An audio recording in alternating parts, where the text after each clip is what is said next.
So today we'll be looking at a part that was shown in the Korean Fantasy Party for Mabinogi. We'll be looking at character creation in Unreal Engine 5. And we have English closed captioning.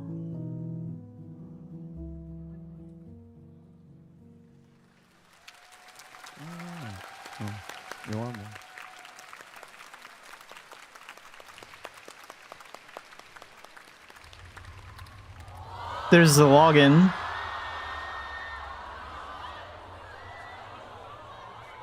So they played this live on stream. Here's the new character select screen. This looks pretty cool.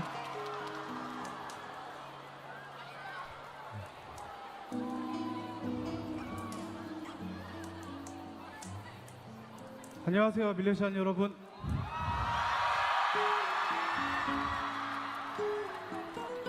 마비노기 총괄 디렉터 민경훈입니다.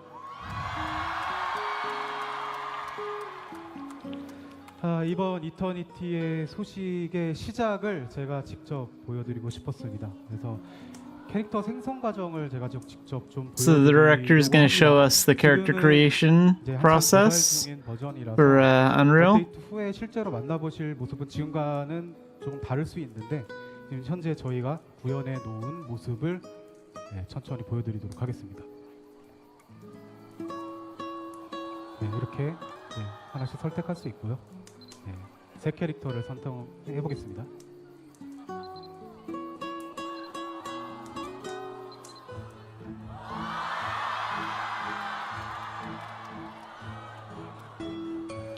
이 의상은 처음 보시는 의상이죠. 이터니티 버전으로.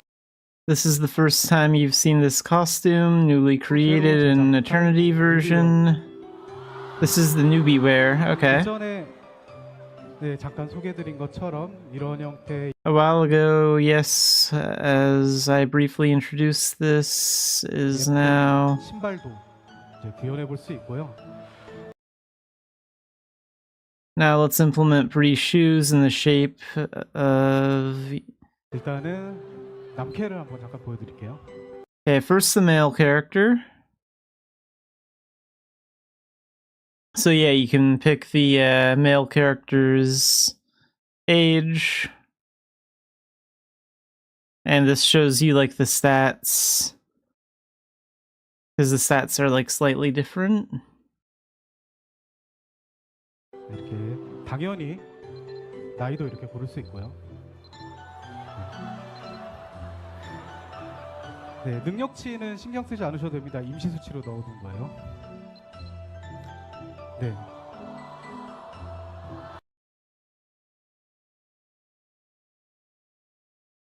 So it looks like over here we have like a couple of different like starting outfit options.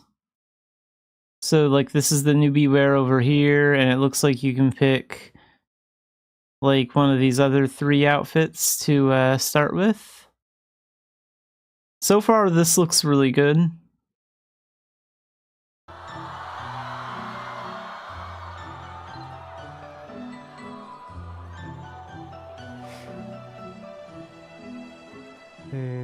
얼굴도 이렇게 이거 이따가 조금 이따가 자세히 보여드릴 텐데 이제 남캐 헤어들은 지금 일단 반영해 놓은 건 이 정도고요. 여러 가지 익숙하신 헤어들이 Couple of the different male hairstyles. 이런 헤어도 있고, 그리고 당연히 이렇게 색상도 선택할 수 있습니다. And the different colors. 일단 다시 돌아가서 여성캐로 선택을 해보겠습니다.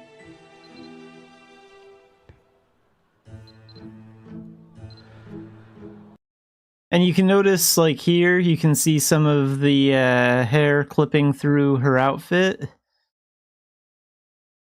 So it's a lot easier to notice, like, the hair clipping through the outfits on the female character, because she has, like, longer hair. And the longer hair options typically, like, clip through the outfits more.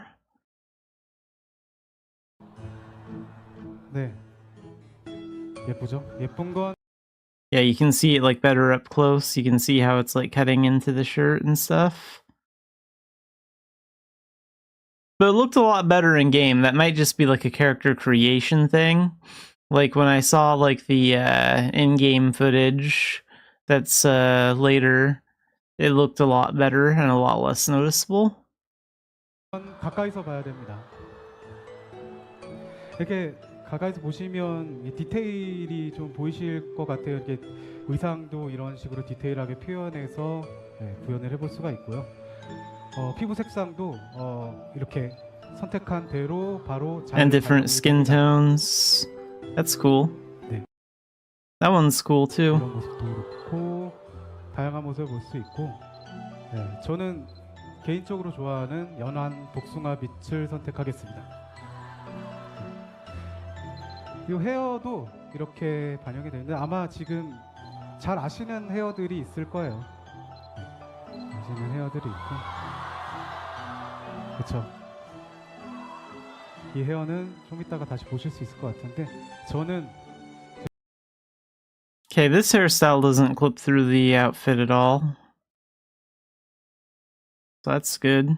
Because, like, the hair that hangs off to the sides here in the front, like, that's far enough away from the outfit that doesn't clip into it.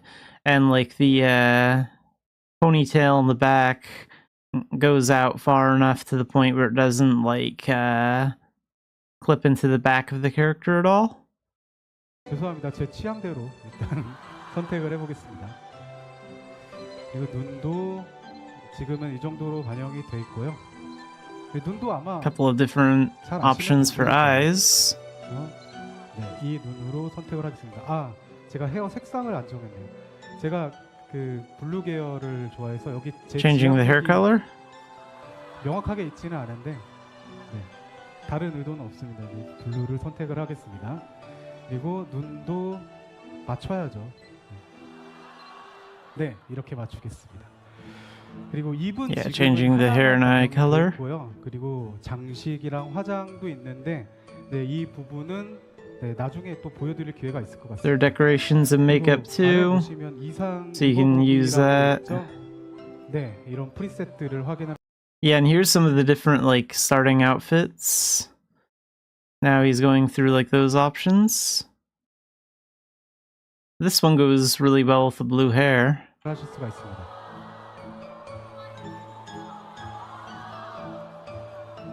네, 이렇게 있고요.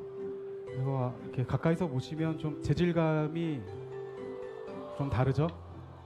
네, 이런 의상도 있고 그리고 왠지 궁수한테 어울릴 것 같은 이런 의상도 있고요. 네, 이런 의상도 있습니다.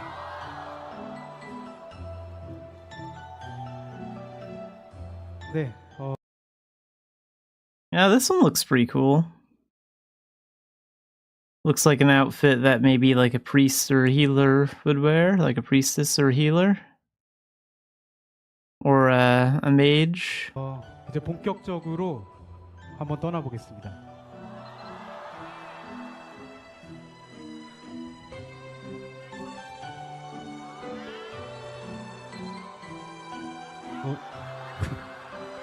They're laughing because the name was taken when he tried to name the character.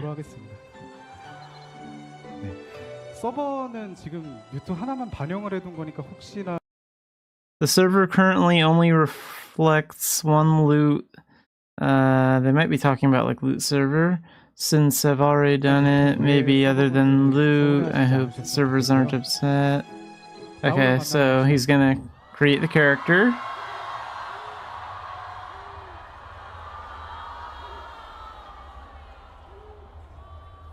The owl looks pretty cool too.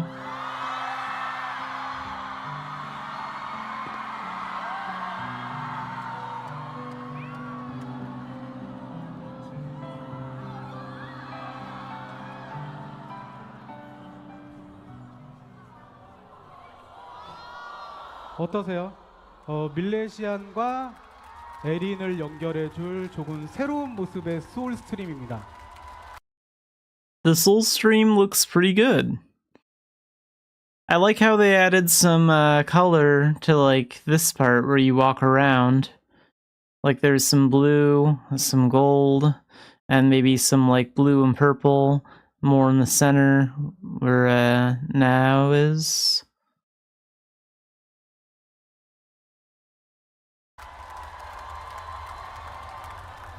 네, 여기 계신 분들은 너무 잘 아시다시피 마비노기에서 의미 깊은 장소잖아요.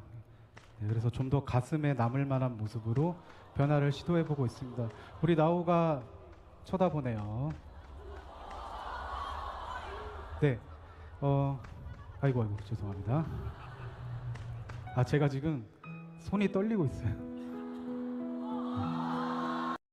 These dialogue options on the side are pretty cool.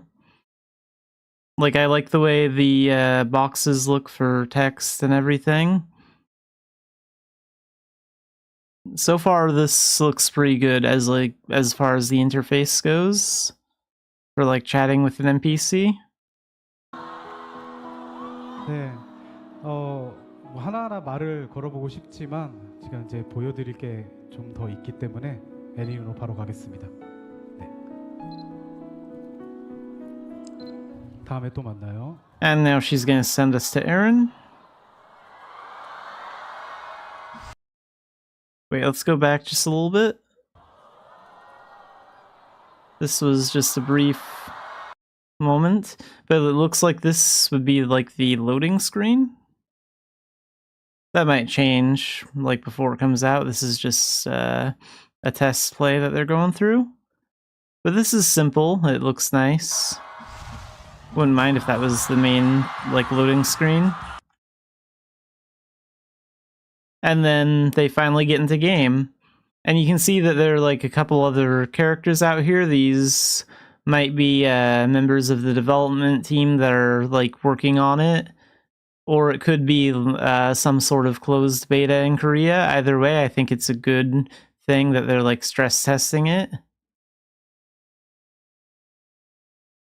But yeah, we'll look at the gameplay and cover that in another video. But that's the character creation.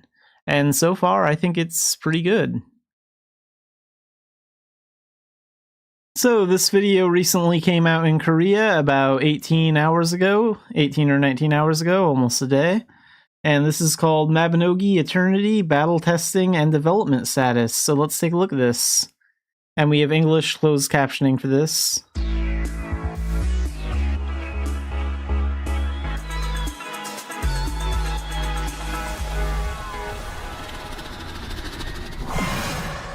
안녕하세요. 마비노기 총괄 디렉터 미경훈입니다. This is Min Kyung-un, the general director of Mabinogi Eternity. So last summer we showed you Eternity's development and status and internal testing site. 뒤로 이터니티가 어떤 모습으로 찾아올지 많은 밀레시안 여러분들께서 궁금해하셨을 것 같습니다. I think Militians have been curious about what Eternity will look like. 그래서 이번에는 So this time we've prepared a meaningful opportunity to invite you, our Militians, to the boss battle we're currently developing, and hear your opinions. 그간 이터니티에 보내주신 성원만큼이나 큰 관심과 열정을 제가 직접 At the test site, I was able to personally experience the great interest and passion that has been shown to Eternity so far. This test was conducted as a combat-focused test.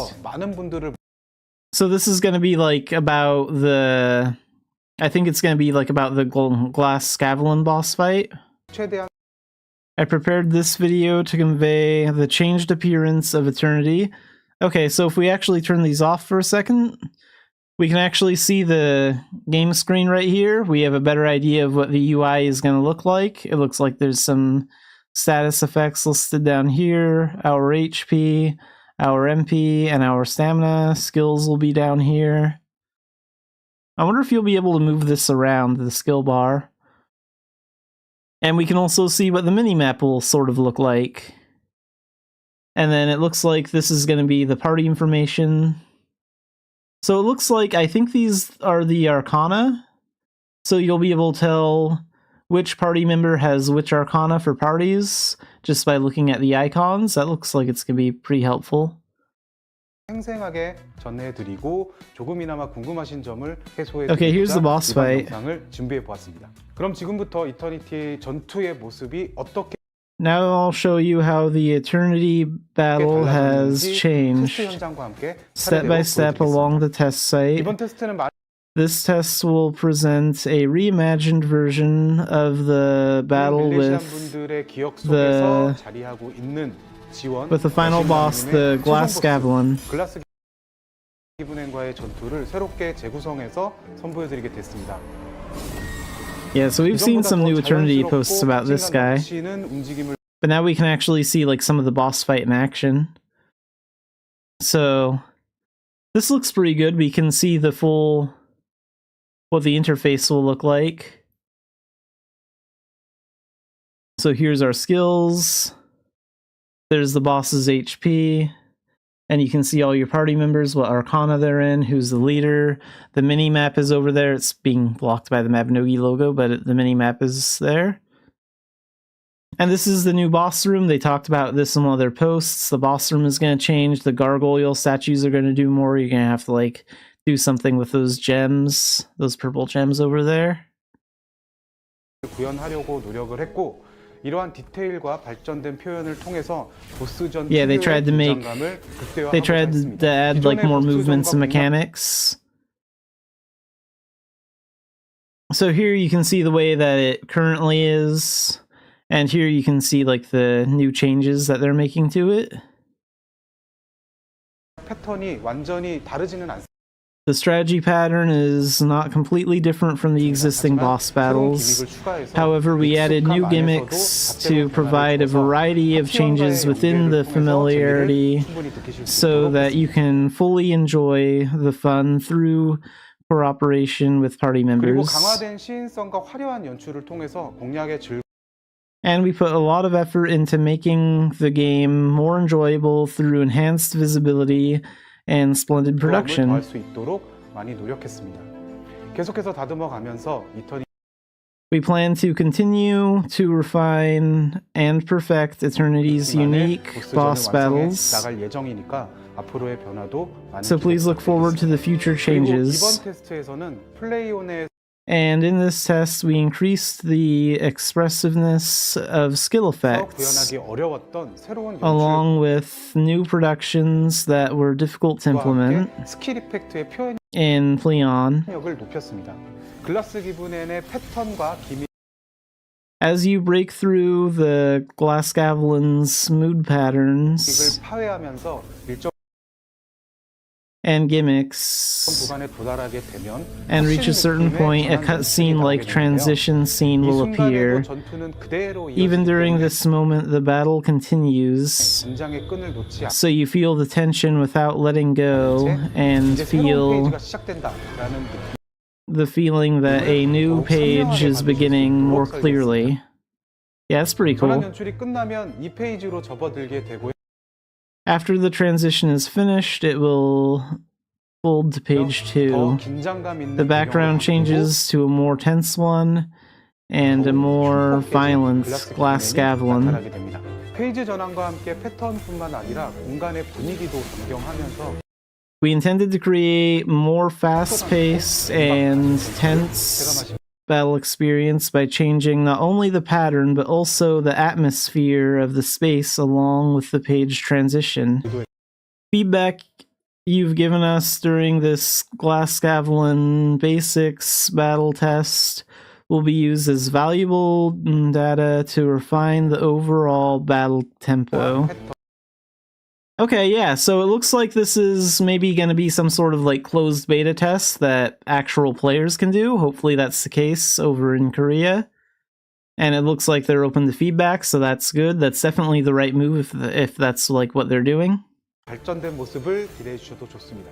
앞서 보신 것과 같이 보스전의 연출 As you can see above, there have been significant changes not only to the presentation of boss battles, but also to the skill 기존의 분위기는 effects, 유지하면서 이터니티 스타일에 while maintaining the original atmosphere We have improved the skill effects to be more flashy to fit the Eternity style.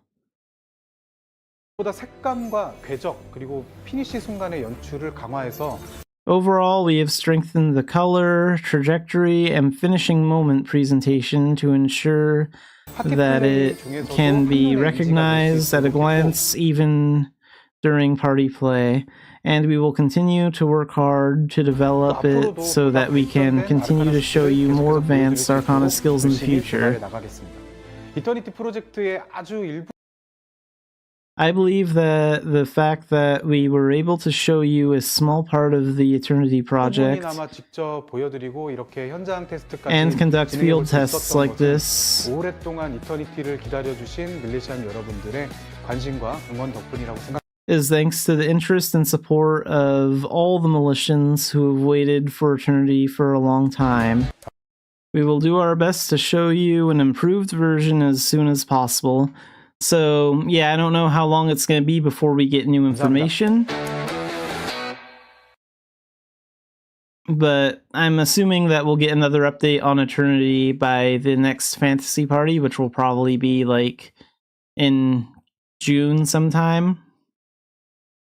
But yeah, this is the most recent video with some updates. This was pretty interesting.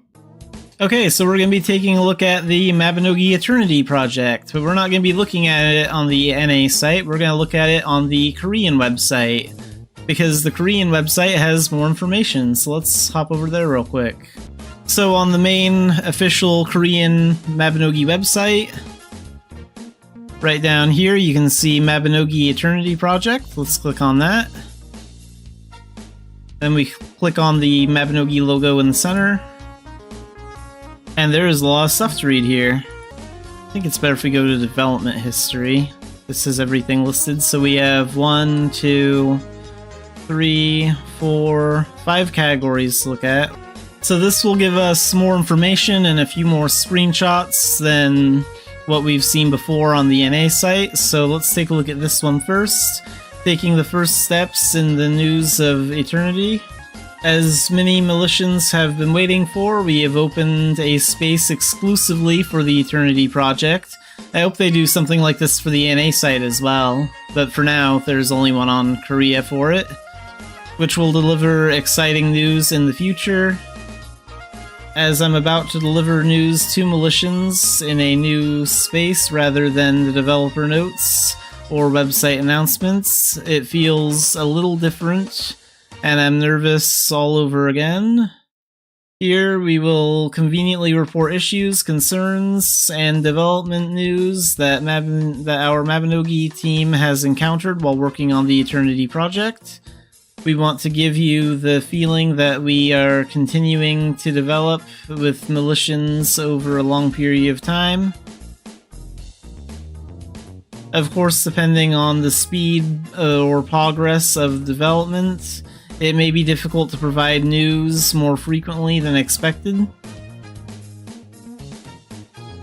Nevertheless, we will strive to provide consistent news in the future so that it can be a space that makes waiting exciting.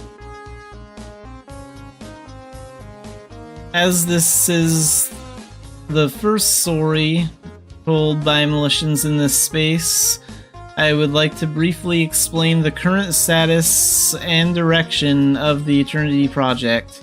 So, classic but classy. Okay, personally I feel a little awkward, but this sentence encapsulates the direction of the Eternity project. This is a slogan that was actually presented internally from the beginning of the Eternity project, so that it would not be forgotten during the development process and everyone on the Mabinogi team could remember it. I believe that the basis of Mabinogi that Militians who come to Mabinogi expect is a fantasy life. And fantasy life refers to all activities that allow you to immerse yourself in the world of Erin. And ultimately rebuilding it will be the core process of the Eternity project. In the end, The goal is to continue the direction Mabinogi originally intended to go from the beginning, and to achieve this, Mabinogi must inherit its classic identity. However, we want to create a sophisticated appearance so that we can present an unrivaled charm compared to any other game. So yeah, we still want Mabinogi to look and feel the same, but we do need to update and move to Unreal Engine. So I'm glad they're keeping in mind that Mabinogi has a very unique look and a very unique identity, and they're trying to replicate that in a way that everyone feels comfortable with. So, current status of the project. So you may be wondering how much progress is being made. A lot of people are wondering that, both in the NA and in Korea. The Eternity project is currently in the prototyping process. However, since it is a redesigned and inherited form of a live game, it is very different from developing a new game. As a result, the purely physical volume is planned is very large. It is difficult to say exactly what progress is being made. However, the Eternity project is going through, or must go through, the following process. We are planning to redesign the server structure and logic into a more stable form. All content, as well as Mabinogi's basic movement, would have to be recreated in the new engine. In the process, we plan to transfer and improve all data and scripts by renewing them in a better way. Every world and many of its components must be upgraded or rebuilt as they are moved to the new environment. Although this is an old game, there are original drawings and plans that have been lost in this process. While drawing and reproducing a new picture, you must create a new proposal for any content that needs to be modified to match the latest grammar. In addition to this, there are numerous other areas that need to be worked on to prepare Mabinogi for its new environment.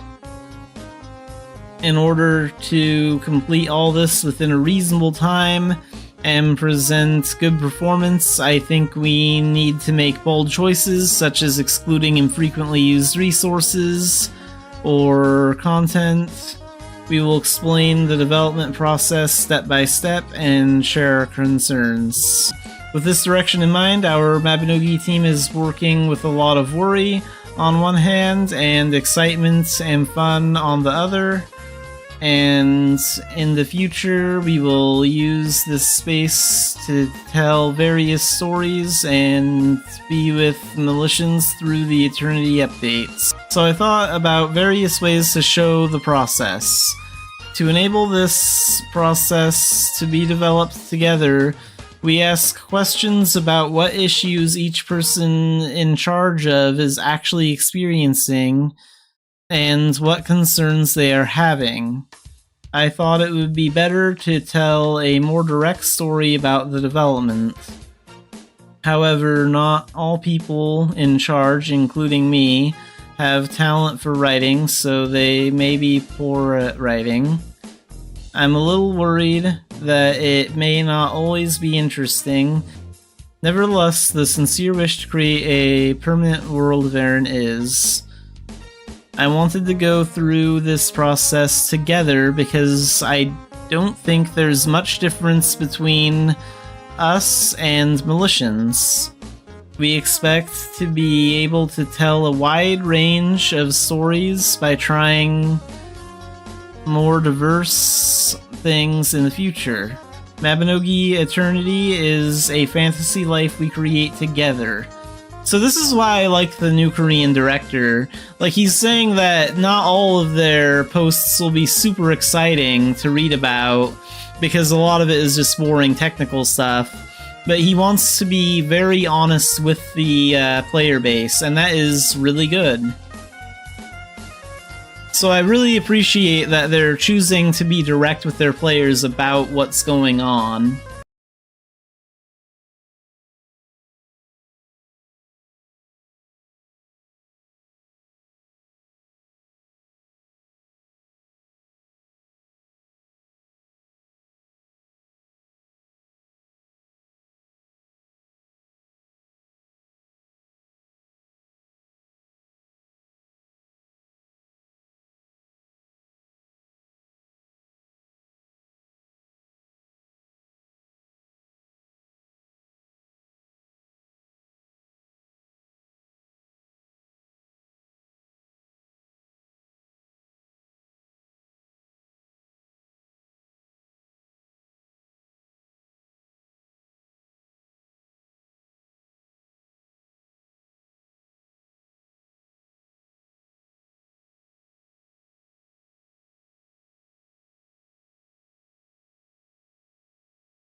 Alright, let's stream Mabinogi, and I am not prepared for Mabinogi right now, actually. I have my other thing open. There we go.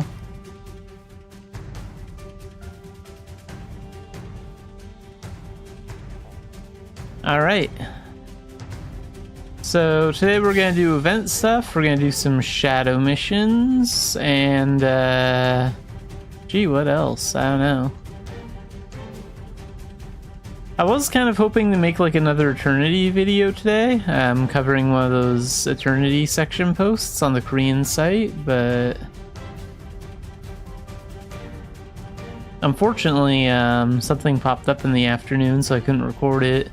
I might do a video on one of the other posts like after the Mabby stream, so maybe I'll have something up later tonight if I do that.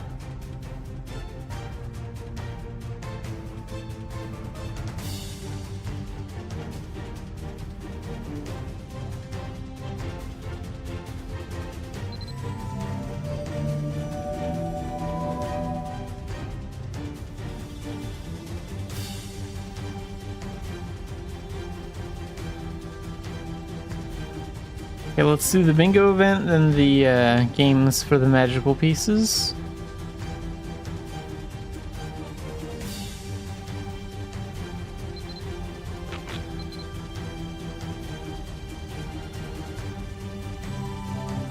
Hey, we got the crispy fried shrimp hat.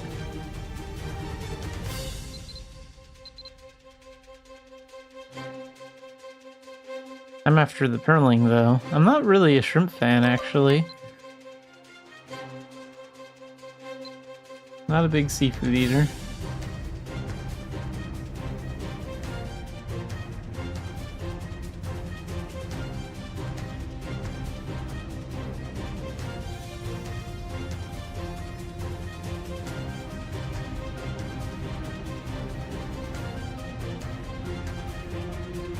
That's cool, you can even see like steam coming off of it.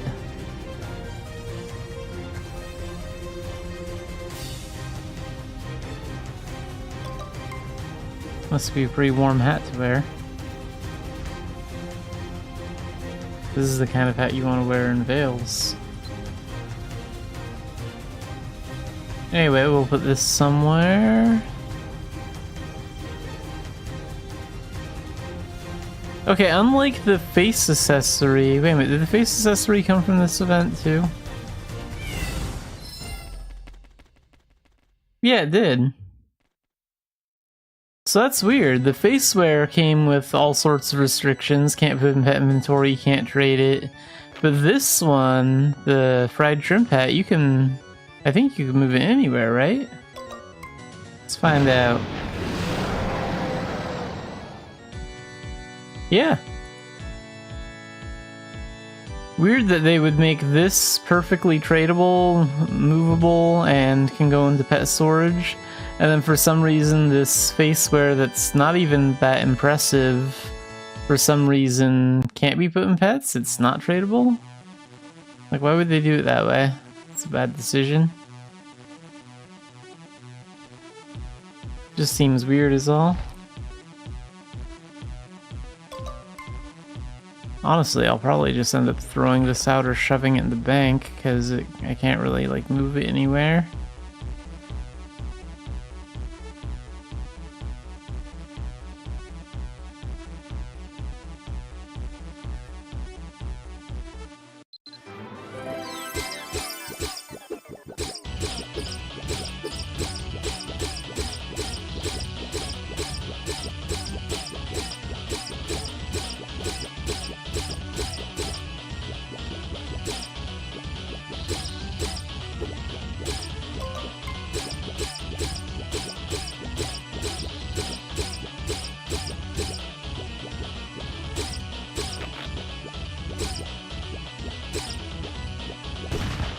Whoops, wrong one.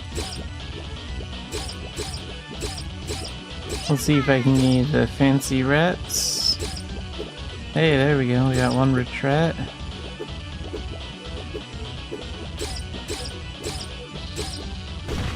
Whoops. Two rich rats.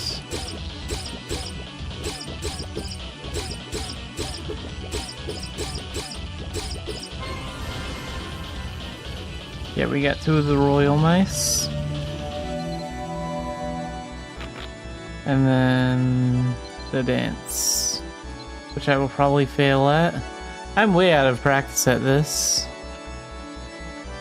I'd be a little bit more prepared for this if I at least did freestyle jams a little bit more often.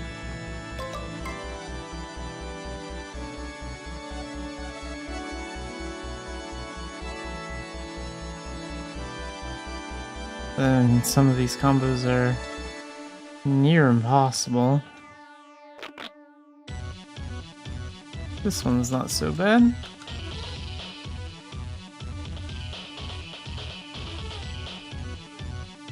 I messed that one up. I shouldn't have messed that last one up. That one was... Oh, I messed that one up too. Those two were actually pretty easy.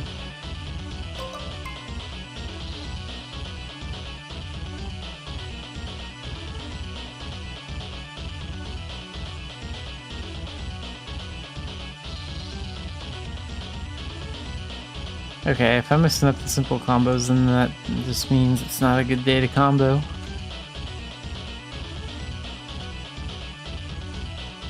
Sometimes I can do this stuff nearly effortlessly, and other days my hand is just like, nope, I'm not doing that today.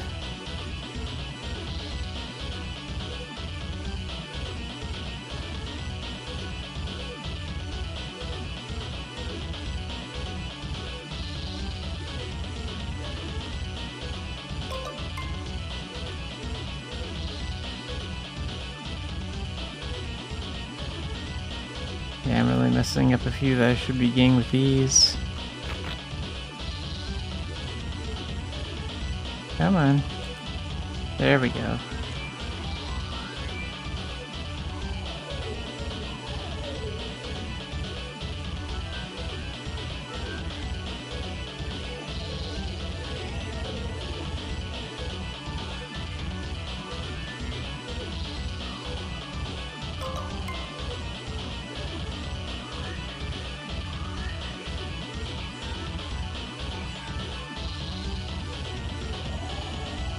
Pulling through at the end.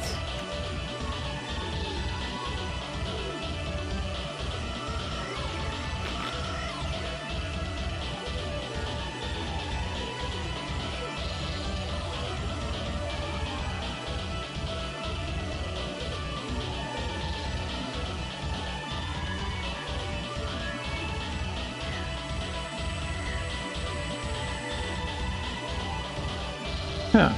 Okay. Well, apparently in the second half I got better at doing the combos.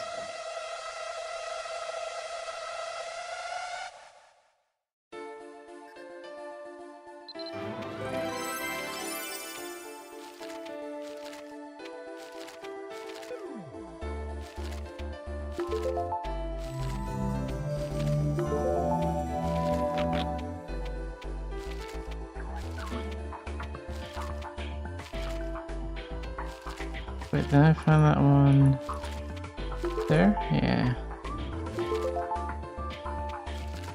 Wait, that one was somewhere over here. Yeah, here and here.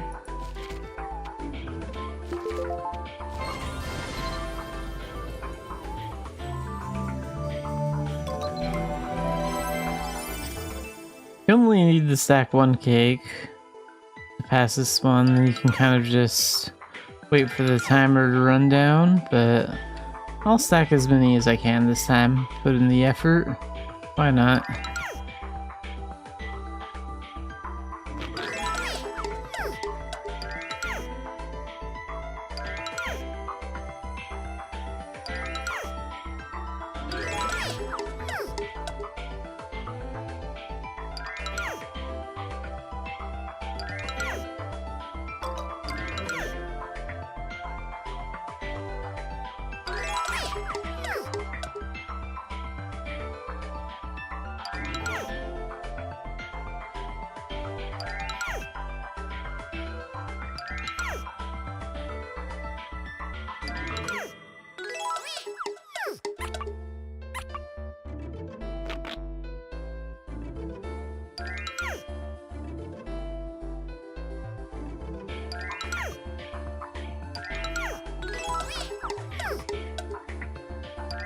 Full speed.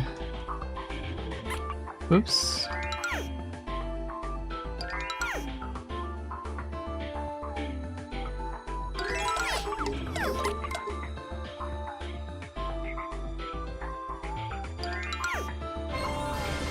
I got 6 of them.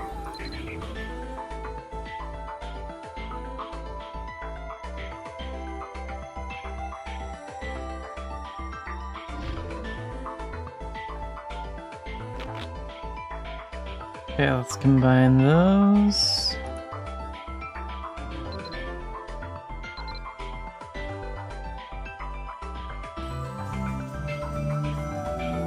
Are these basically Shaman crystals? Yeah. Okay. Your expired crap too?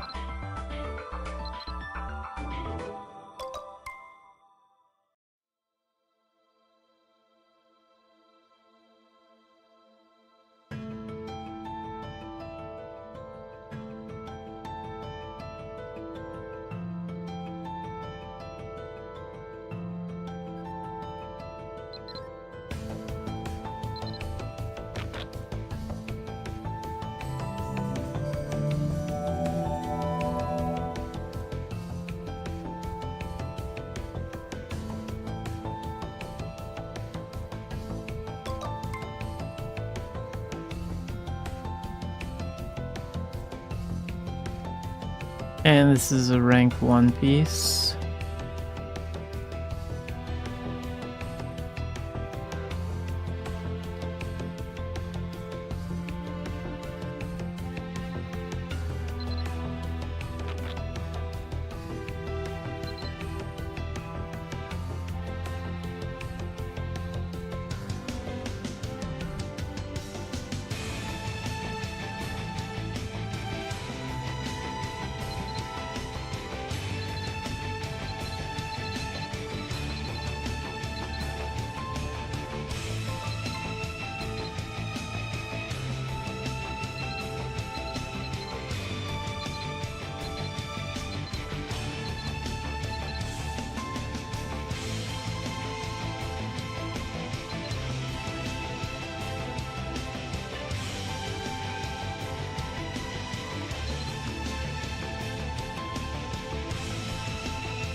Okay, I see where things need to go.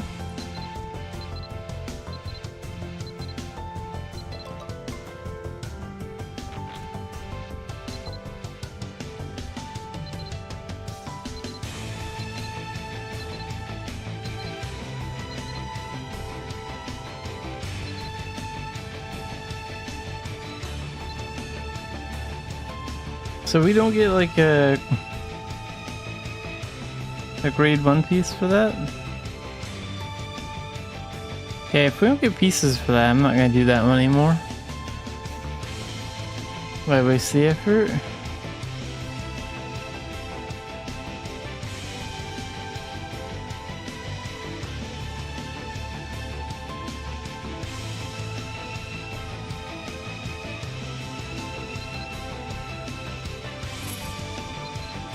So today's Friday, I can get some Shadow Mission passes if I need to. Oh wait, this week it wants me to do Lord missions. I could do that. That's a little bit different. I didn't look closely at that yesterday. I believe I have plenty of Lord passes. I have like 12 of them. Okay.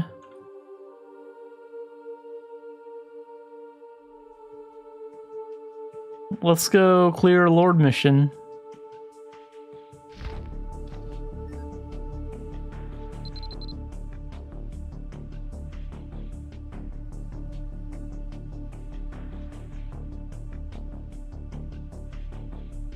I guess I'll just clear the one that I'm familiar with, the one with the turtles.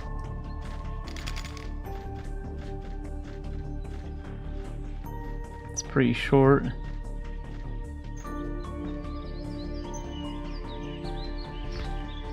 Not really worried about using my usual gear that I use for veteran dungeons. This isn't really gonna be a challenge.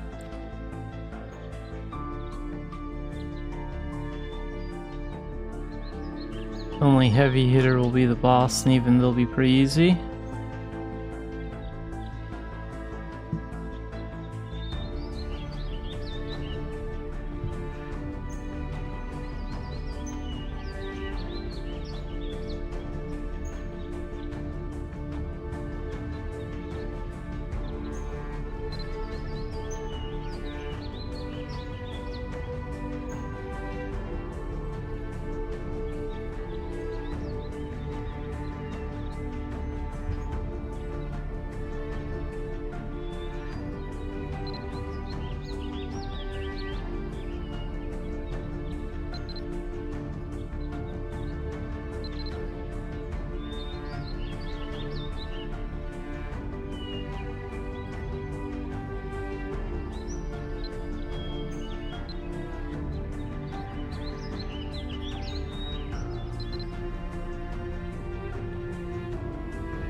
And let's get these 2 doll bags out.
Yeah, I don't even need bother dodging.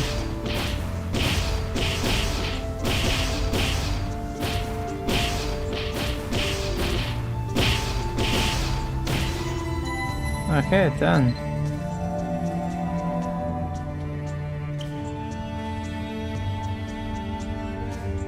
So we just have to do that 2 more times. At least the spirit gems will be good. Take that Lord Pass too.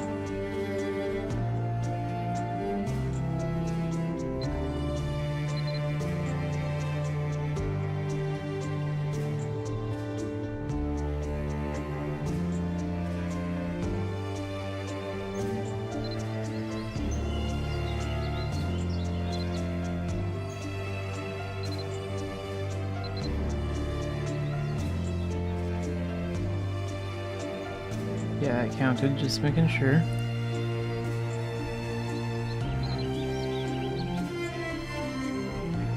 Use up my shadow crystal as well.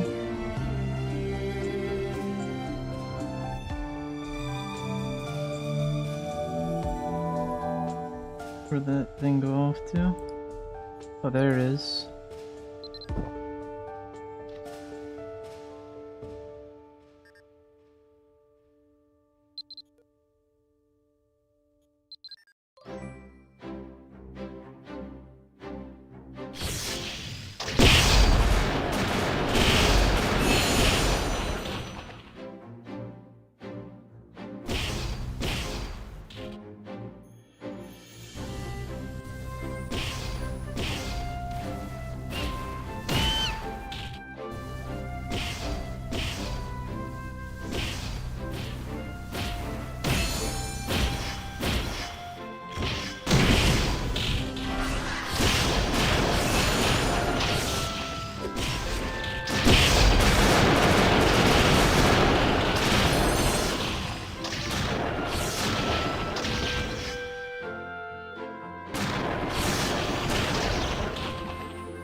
Alright, one more time. Is this whistle for that food truck thing? Yeah, let's go ahead and put that over... Well, hang on. Get up here first.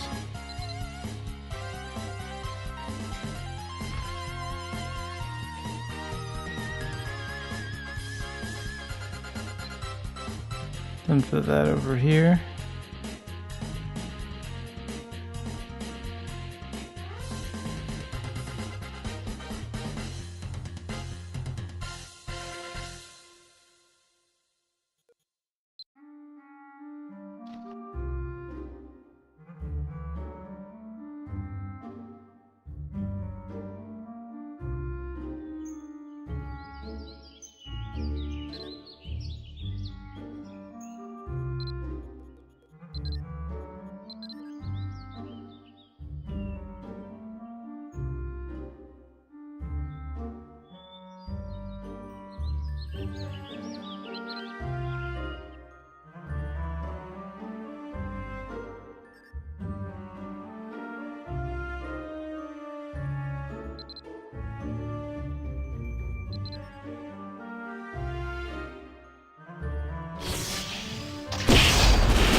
Hey, welcome into the stream.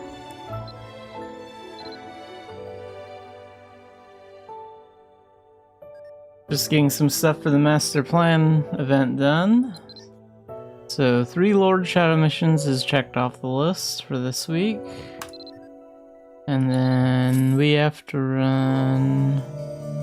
Ooh, a lot of hard mode dungeons.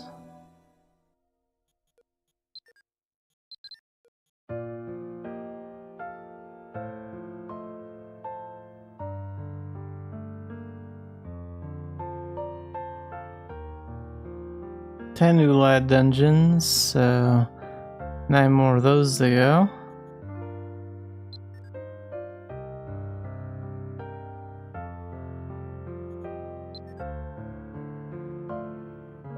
I read something about how pet flying will be reworked in Eternity on the Korean Eternity section.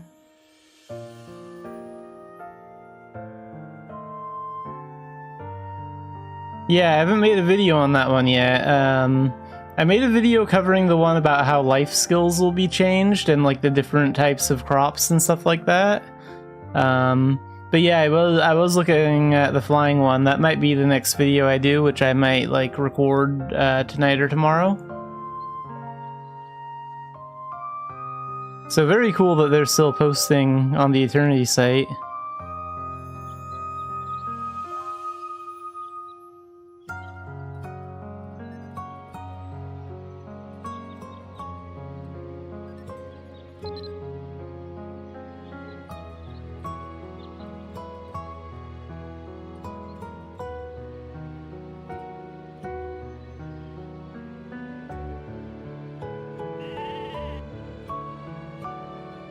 Like, it looks like they put up 4... No, wait, was it 3 new posts, and there's also some, like, random stuff on the short news as well, so I'll be able to squeeze about 4 videos out of that.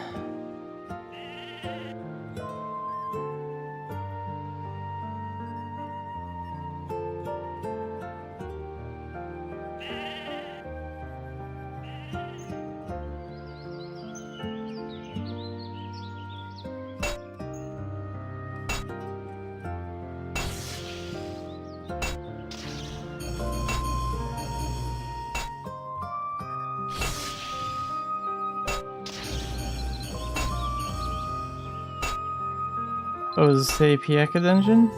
Then I'm skipping that one.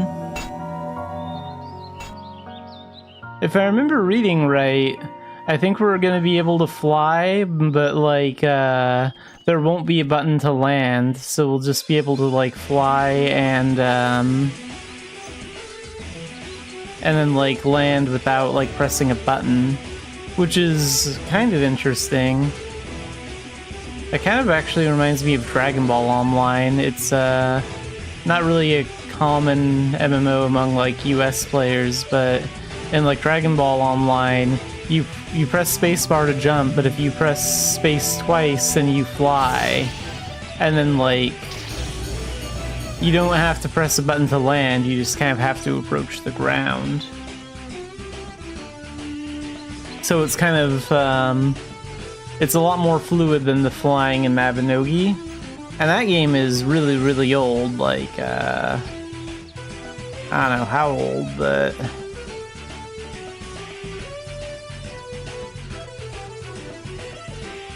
Over 8 years old. Yeah. DBO, Dragon Ball Online is over 8 years old, and it has like fluid flying like that, so I imagine Mabinogi's version will be even more improved than that. Or if there was like some sort of like option to have like tips turned on, like if you want to land, just fly towards the ground and have the option to turn off that, like, turn that information on and off from like the options. Just have it on by default. That way new players kind of know what to do.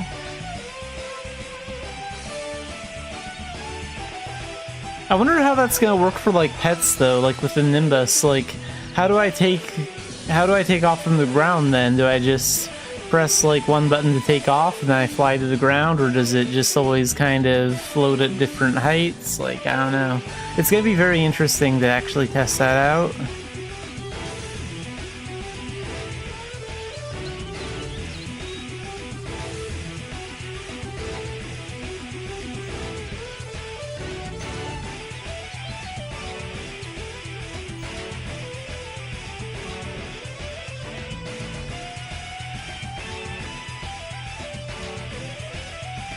Yeah, that's how it's like in Dragon Ball Online. Like, if I was flying, if I wanted to go towards the ground, I would aim my camera angle towards the ground, I'd press W to go forward, and then my character would be in the sky and they'd move towards the ground, and then when they get close enough, they would like land without me pushing any button. So that's kind of like the best comparison I can think of.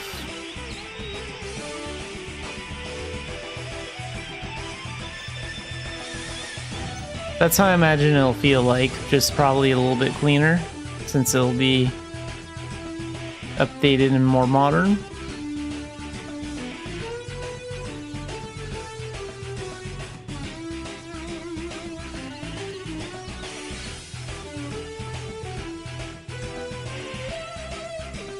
I don't think it's gonna happen, but it would be really cool if like Ulad was this one giant map without like doors and stuff and you could just fly over the whole continent, but I don't think they're gonna make a change that big. I think there's still gonna be doorways. Oh yeah, glowy guns.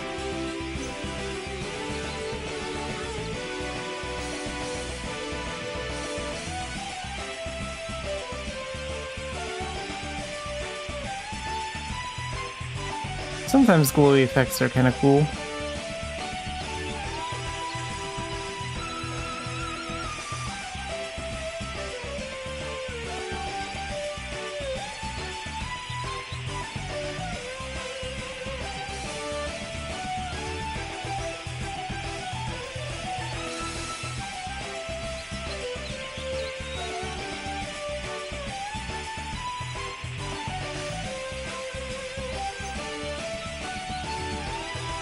Yeah, it is kind of nice to actually just see like the gear sometimes too.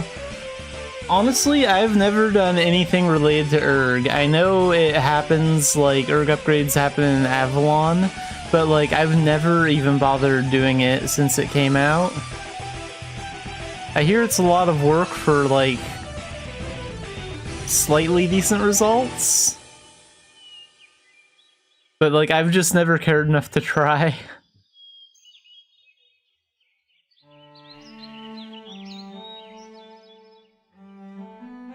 I've maybe seen like one or two other streamers like upgrading their Erg stuff, but like I don't understand any of it. It's all gibberish to me.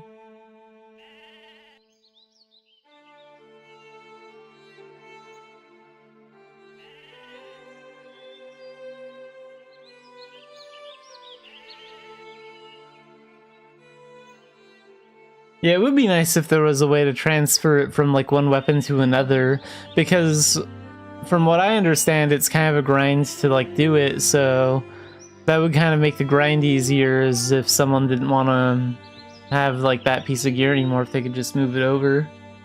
Sort of like what you can do with spirit weapons, like you can transfer your spirit weapon to like another weapon.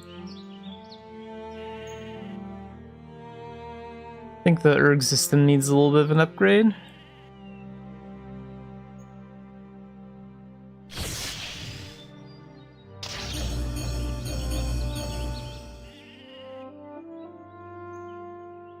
Yeah, I'm not really too worried about like Eternity now. Like, they may only be alpha testing Ulad, but I mean, honestly, their only next big challenge is going to be getting Belvast done, right? Like, that's, I mean, that one has a big city, the Avalon area, the gate, all that stuff. I mean, like, that's gonna be a little bit of work, but Idia, I mean, Idia is just like a couple small towns and big empty fields.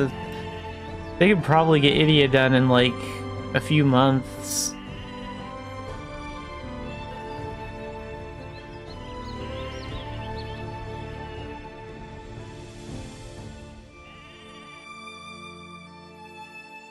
Yeah, you don't want to release too much information at once. I'm sure they have more done than what they're showing. I mean, that's just a smart move, because if they told us everything, then we'd be pushing for a release date. But I'm glad they're at least sharing some information with us. Like, it's good that there's at least some open communication. That's one reason why I love seeing the Eternity posts. I mean, it's also good for my content because I have videos to make stuff on when they do that. But, like, also I like the transparency.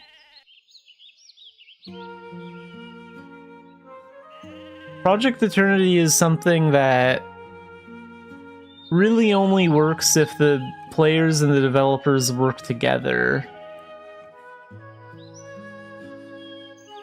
And that's a very strange concept, really. I mean, because that usually doesn't happen, but, like, in this particular case, that would be in everyone's best interest.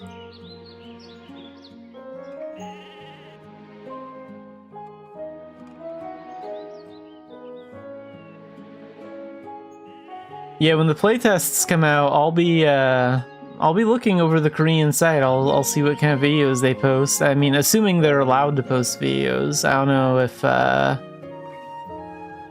know if they'll be told whether or not they can post videos of the alpha tests or not, but if they can, I will watch the ones that are interesting for sure.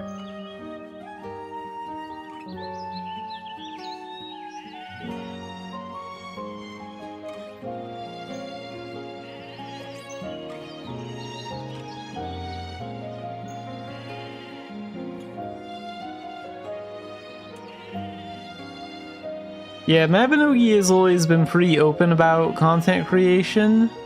So yeah, I don't think they would... I don't think they would, like, prevent people from posting YouTube videos. I mean, maybe they would say, like, you can't talk about this thing or explain how this certain file works for the alpha test or whatever, but, like, I think they'll be able to at least stream it and, make videos on it.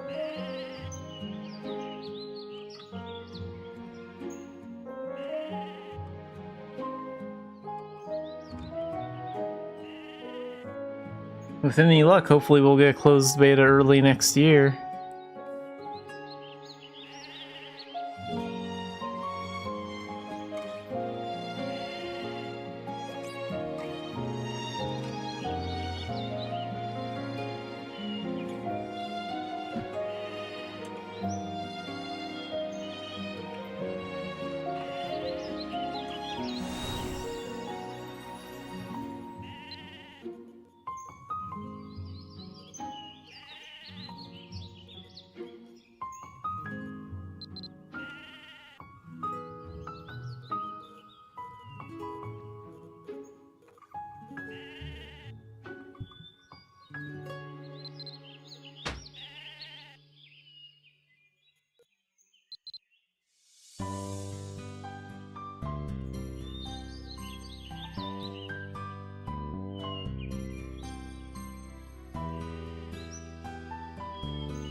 I do still have to do shadow missions if I want those daily coins.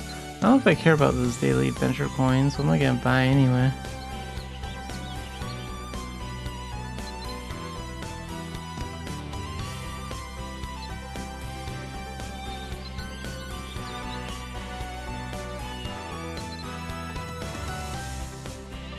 Nah, probably better to bite the bullet and do hard mode advanced dungeons. I think I'm gonna get this weekly done.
if that's the case, that's both kind of a good and a bad sign. Like, in one sense, I'm a little disappointed because I really want to see a Ninja Arcana, but what that tells me is that they have enough content in the game already, and it's only going to take longer to add new stuff into Eternity, right? So that means Eternity, it might be pretty close to being done.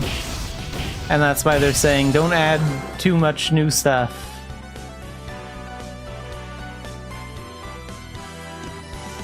So that's the good side to that.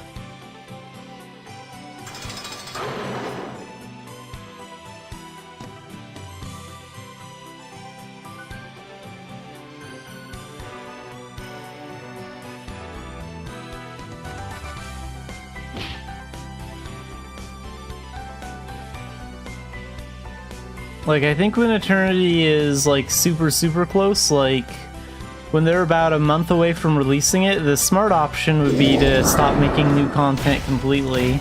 Because any new thing that they make would be something that they would have to code for Eternity. That includes, like, gacha and new outfits and stuff.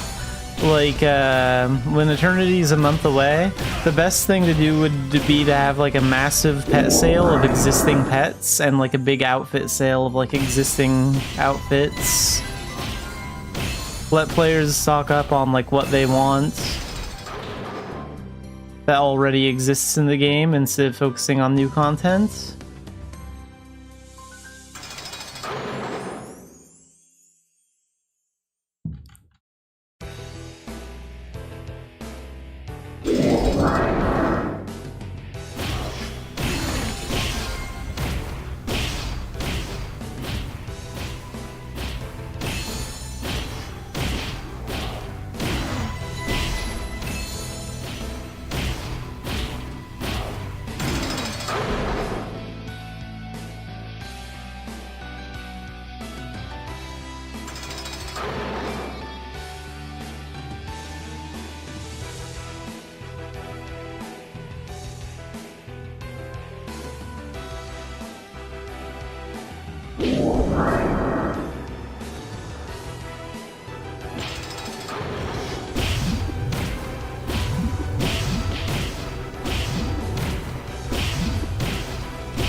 Yeah, I mean, like, you kind of have to stop content, like, for a short time so everyone can catch up. Like, there's just no way around it, so the best way is to just redistribute items that already exist.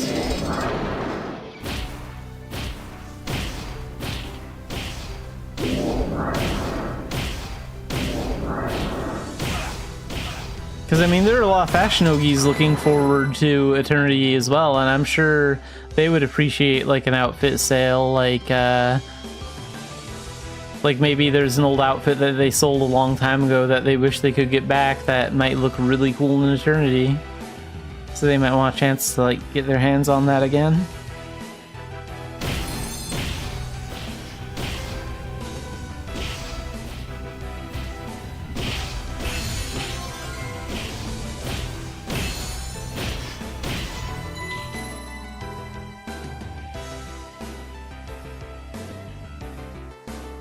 Yeah, it'll be interesting to see what, like, non-cash shop outfits look like. Like the ones that are sold by NPCs, for once.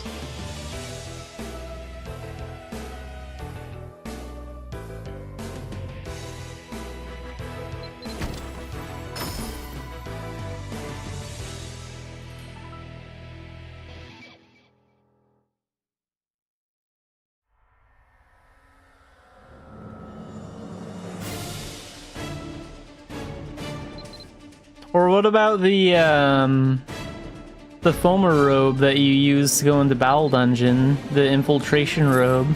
That might look pretty cool in Eternity too.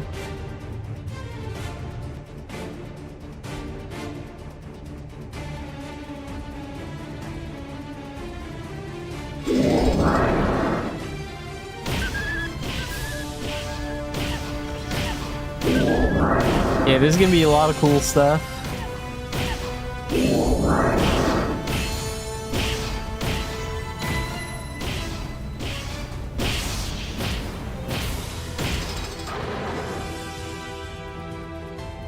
I like the way they've done the spooky areas too, like Turnanag looks pretty cool, and the Turconale Graveyard, like that one has an eternity, that one has like mist floating around it, and it looks really good and spooky.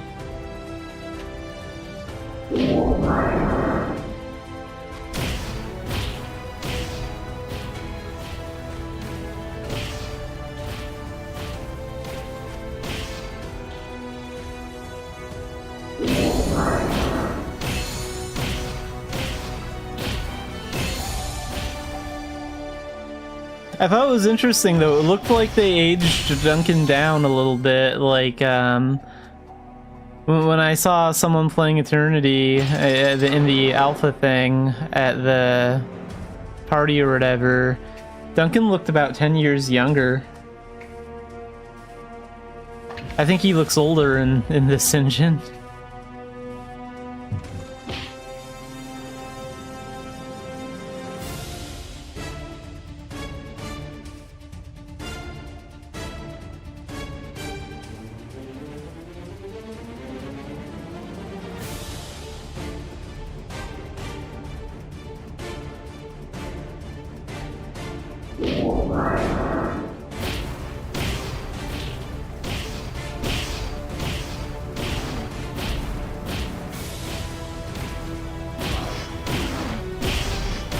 Yeah, he still has a few wrinkles, but I don't know, I think his face just looks older in Leon Engine, just by a little bit.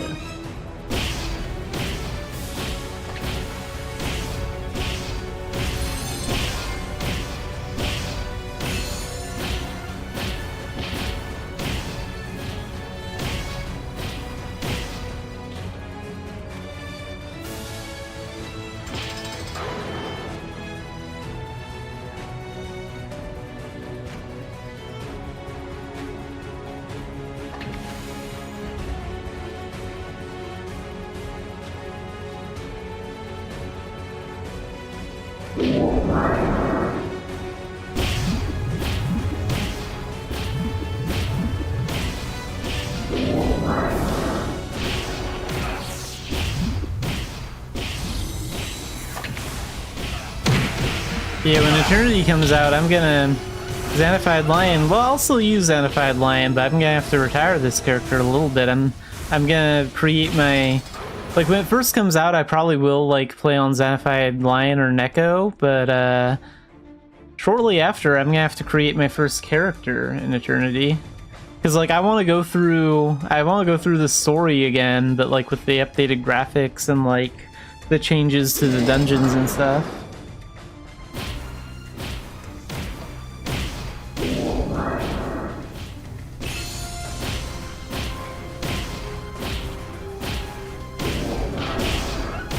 Yeah, like, I'll probably do the first, like, 3 or 4 days, maybe the first week, like, just on my casual character, having a good time, greeting new players, and maybe even do some off-stream stuff, or just do some freestyle jams or something, you know? And then, like, once the servers have calmed down a little bit, then I'll probably, switch over and create a new character. Yeah, I could definitely do a co-op run. I might need to. I don't know how challenging the new dungeons are going to be. Or, well, the reworked dungeons, I guess.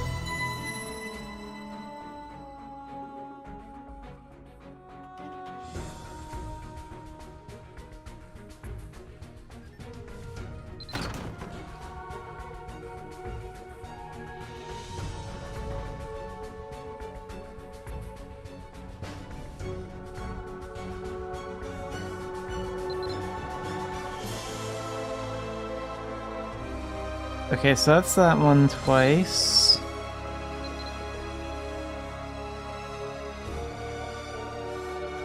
My artist should also be pretty happy about a new character, because then that means I can put him to work making another model for the new character.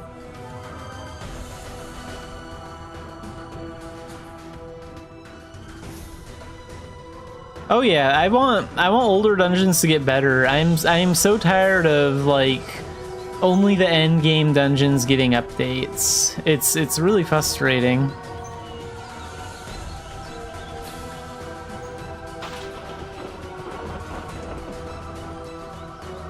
Like, I don't even run the endgame dungeons. I've done Phantasm a couple of times, but like aside from that, I've never done Crombass. Well, okay, I've done the story for Crombass, which has like one run of it. Never done Glenberna. Never done Brila.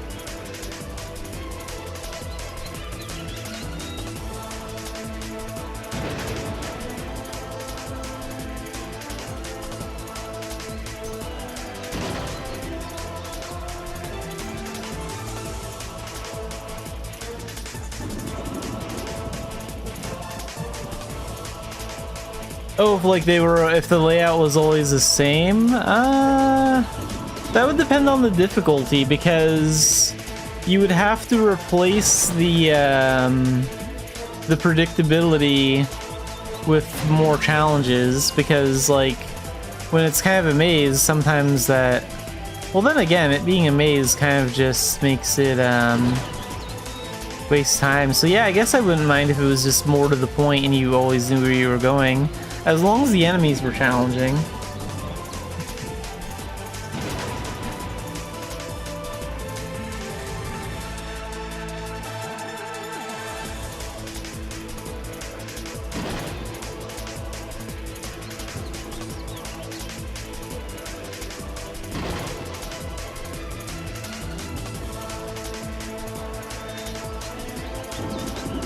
But yeah, I mean, I want a reason again to like run the Idia dungeons and the old Ulad dungeons and the castle dungeons.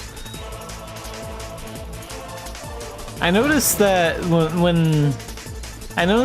the map in Eternity, when they opened up the map, that the housing districts were still there, so castle dungeons must still be there. I'm curious how they'll rework the housing system, because I mean, like, the housing system in Mabinogi is probably one of the worst out there for MMOs. So I imagine they're just gonna take a hammer to the housing system and like really rework it.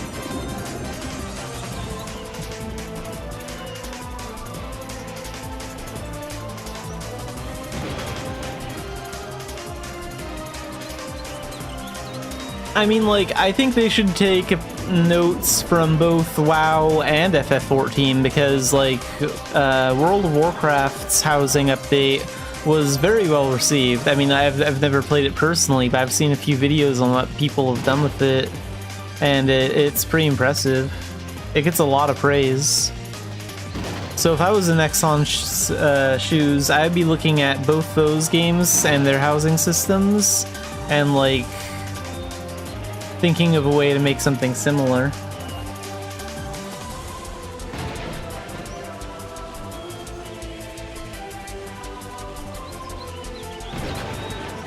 Maybe the houses in the housing district could be like guild houses. Like a small plot of land for like your guild to gather up and share space, and then you could have your own personal house on your homestead. That way we could actually have a real guild hall, so to speak.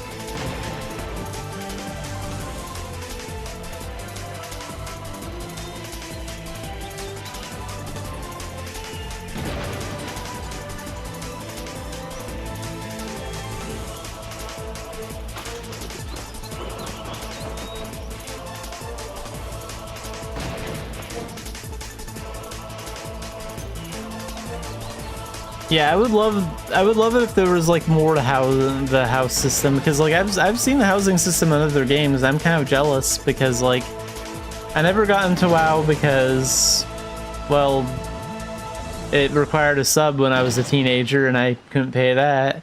And then like when I was an adult, WoW had a bad reputation and I've never been able to get into FF14, so. Be nice if Mabby had a cool housing system too.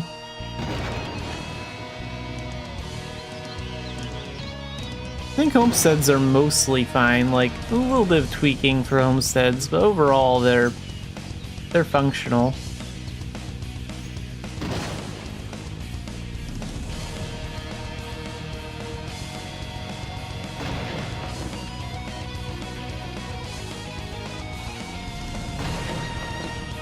One thing I definitely hope doesn't happen is I really, really hope that we don't have to reset all of our homestead props. If there's something that takes all our homestead props and like shoves them into our inventory or our bank for some reason, I don't know, I'm gonna be fried from that. I hope like all our homesteads still has everything where it's set up when we switch over. There are some props I just cannot reposition the exact same way.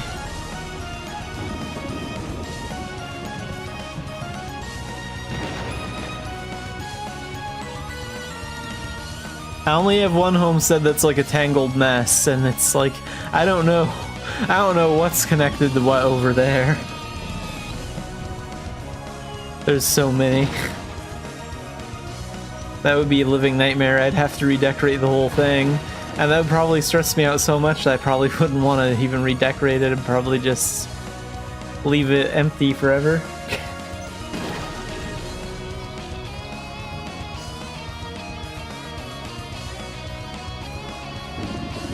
Nah, I don't think there's any real need to rework homesteads, like, just the houses. It would be kind of cool if they gave us like an option to give us like some sort of background or scenery instead of like a dead wasteland.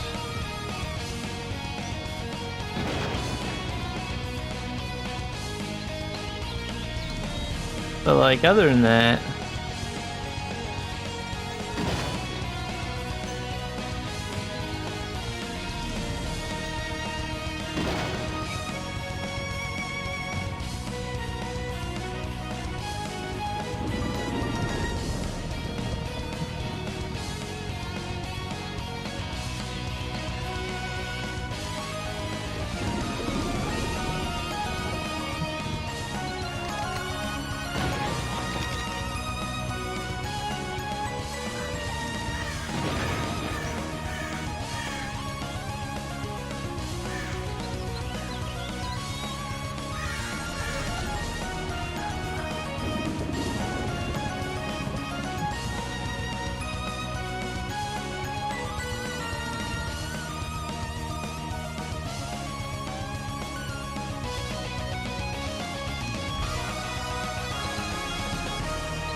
oh, and I also hope that, I'm not sure how this will work, but like, I'm also hoping I don't have to save my Warp Imp locations again.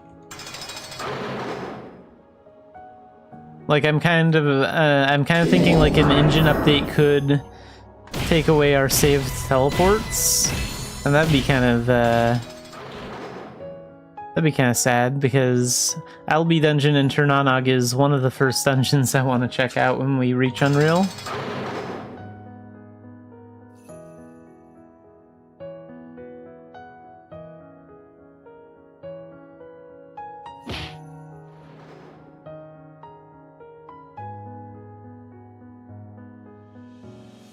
Like, I have one for Albi, well, Tirnanog, and also the Belvast Courthouse, a couple other ones. I think I have one for the Bean Rua and Rua's house, too, so I can, like, get in there anytime I want. I mean, those can always be reset, but like, still, have a pain in the butt to remember how to like travel to those places.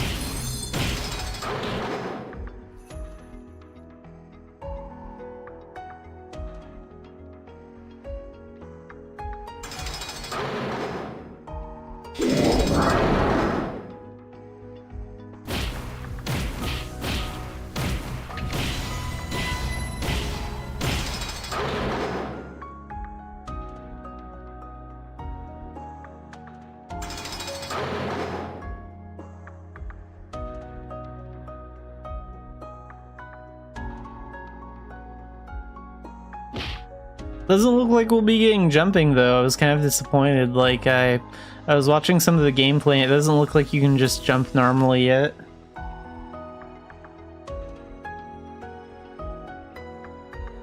Yeah, they're gonna patch like all that stuff, but it's also too bad that we still have some limiting movement permissions. Like one of the playtests, they went to Spiral Hill in Dugald Isle, and I was thinking, I was like, it'd be so cool if they could just jump off Spiral Hill down to that pathway down there in Dugald Isle, but they couldn't jump. There was like you can't jump off the ledge,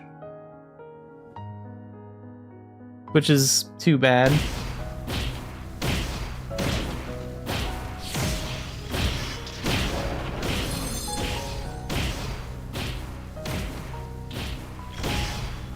Maybe we can just say Aaron has like high gravity or something. Maybe that's why jumping is privileged.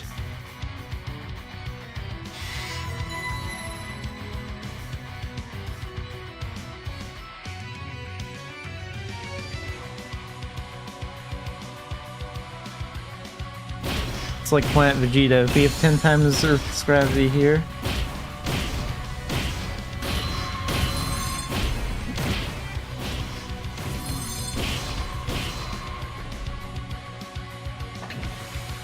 Oh, they poisoned me pretty good.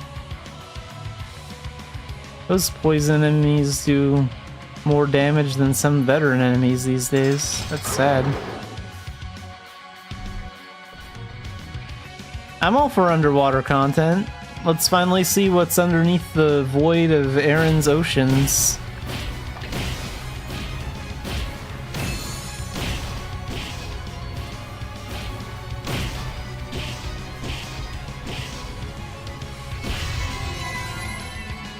Like, it would honestly be pretty cool if we could, like, craft a small ship, sail freely on the big ocean of Aaron, and then, like, find certain spots to just dive underwater and search for treasures. Like, that could be almost like a second Idia thing, where Idia is, like, mostly an exploring continent, but if we're, like, exploring the sea, and then we find, like, certain relics and spots, and we just, like, dive for treasures, or in certain spots to find, like, dungeon entrances and stuff, that'd be awesome.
Could easily also come up with like some excuse for breathing underwater, right? Like, I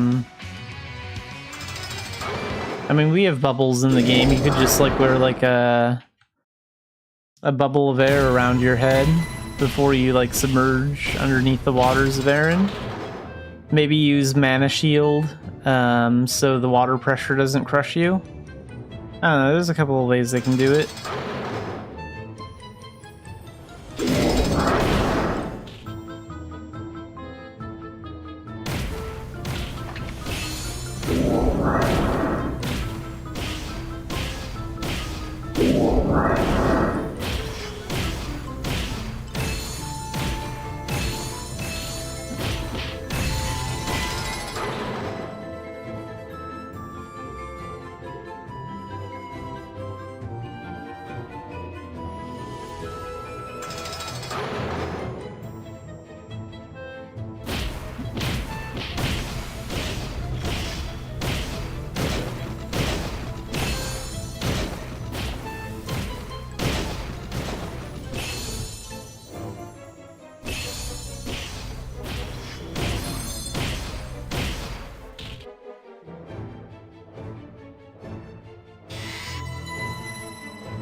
Could also just take like a page from Futurama and just like have some story about the Militian going out to sea, and then your ship goes under and you're supposed to be dead, but then you're like rescued by like a mermaid or some sort of like underwater species that like helps you adjust to life under the sea.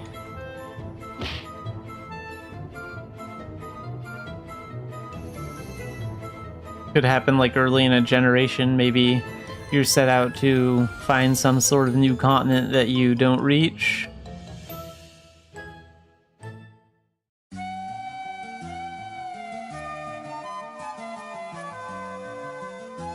That would actually be the biggest troll move ever, though. Like, a new generation, a new continent awaits. You're being sent on this amazing journey to be the first Militian to reach this new land that we have never been to on Erin. And then you get into a shipwreck, and then you're under the sea, and then you don't get to go to the new continent until the next generation, the one after the one that announces it. That'd be the biggest way to troll Mabinogi players.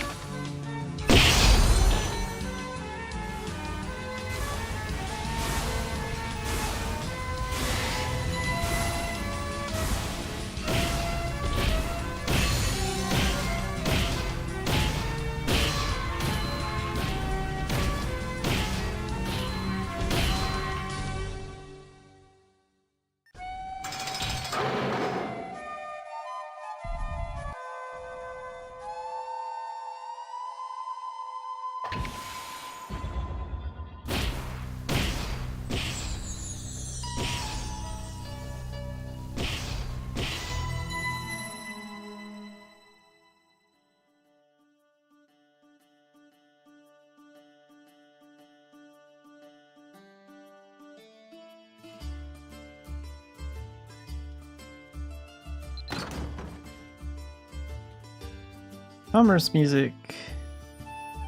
I'm gonna be doing a lot of commerce when we move over to Unreal as well. I really want to.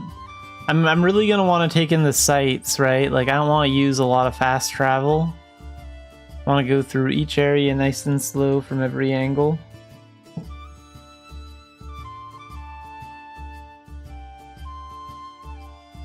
Yeah, I mean, like, I definitely want the existing continents to be improved first.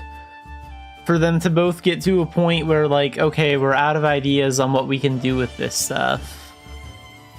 But, you know, maybe in the future there could be something. Like a year or two after Eternity comes out.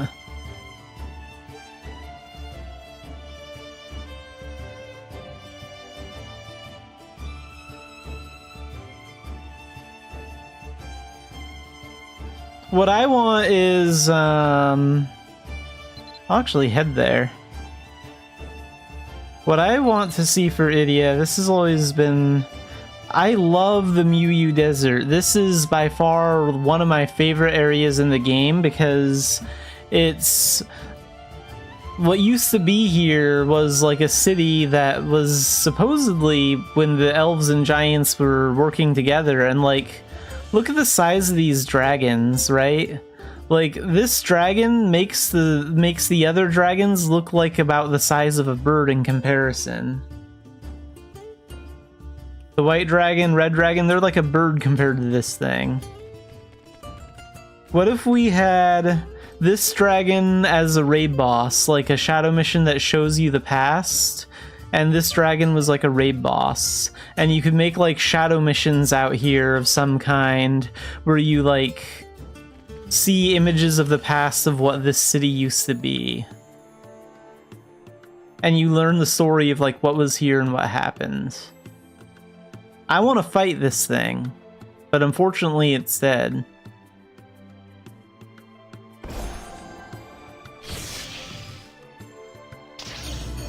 Could put the shadow altar right in his mouth. That'd be the best spot for a shadow altar.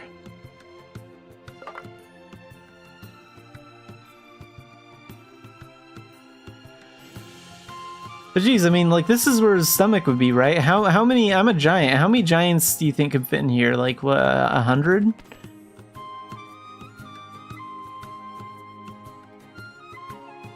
Probably like 200, maybe 1,000. Like, this thing must have been terrifying back in the day. I can imagine like hundreds of ancient giants and elves using their like falcon and beast transformations, risking their lives to take this thing down.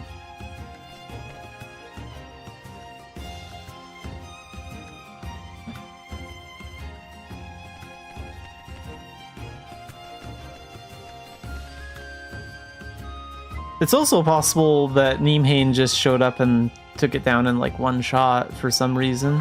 Who knows?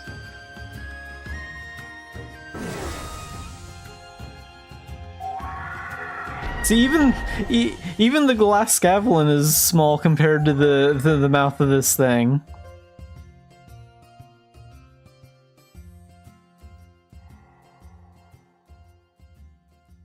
You are the size of a bird compared to this. His eye might be about as, like, one of his eyes might be about as big as, like, your transformation is right now.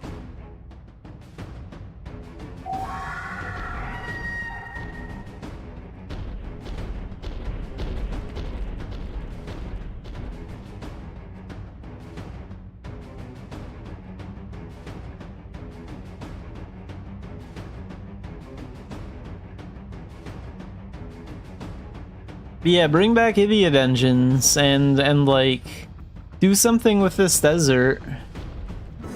It's also too bad Core doesn't have like a dungeon. Like honestly, it's kind of surprising there isn't some random dungeon in like the urban jungle or something.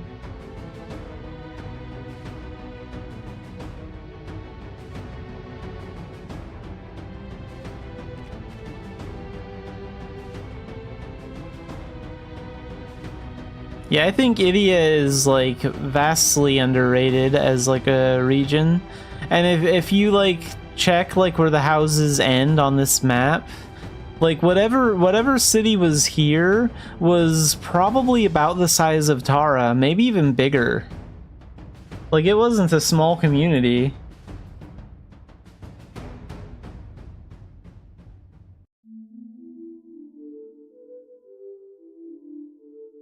Like, they were probably huge. Geez, that makes the Karoo Forest seem like the size of the logging camp in Dougal Dial by comparison.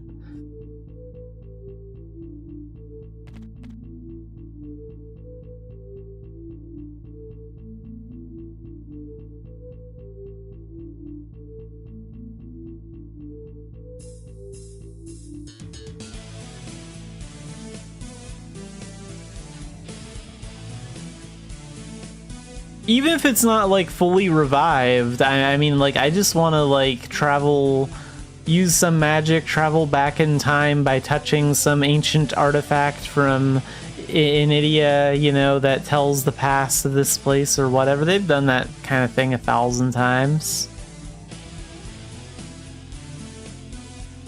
They could even maybe like make like a new camp out here of like researchers that are researching it, you know, for the story part in the modern day Miyu Desert.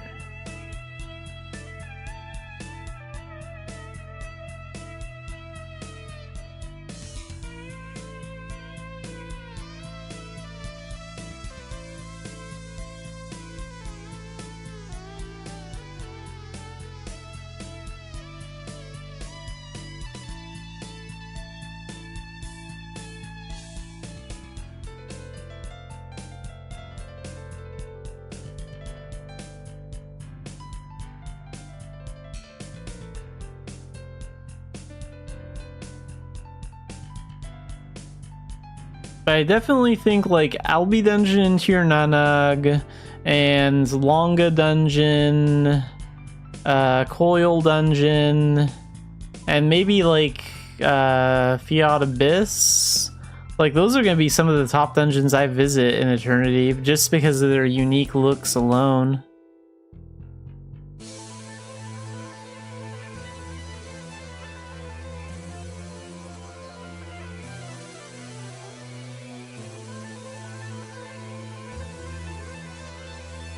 I mean, we're also 6 months behind Korea. I think if it comes out in 2027 for us, it's going to be very, very late 2027. I think 2028 for us is more realistic. The full release of Eternity might happen for Korea in like November or December of 2027, but we might be looking at more like June or July, like a summer of 2028 sort of thing. Hey Dracon, welcome into the stream.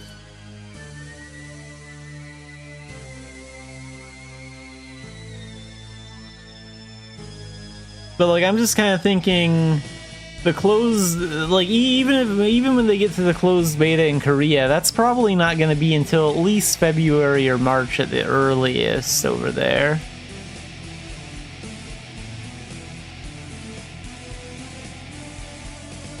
And then after that, they need to like study the results, decide if it's ready for the full release or not. It takes a long time.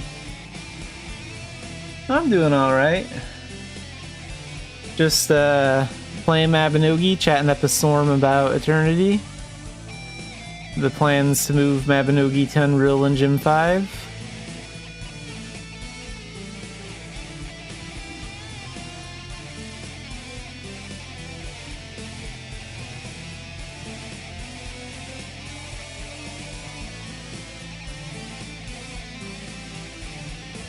I wish it would come in 2027, but the realistic part of me says that's probably not going to happen, at least not for the NA, but, you know, 2028 is good enough.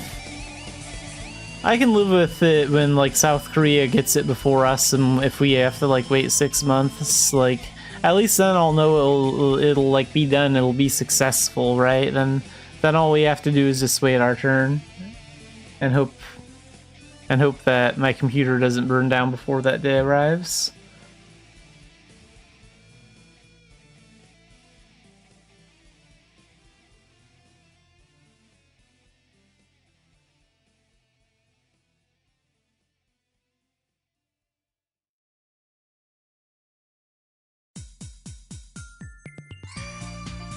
Yeah, I'm happy with the progress.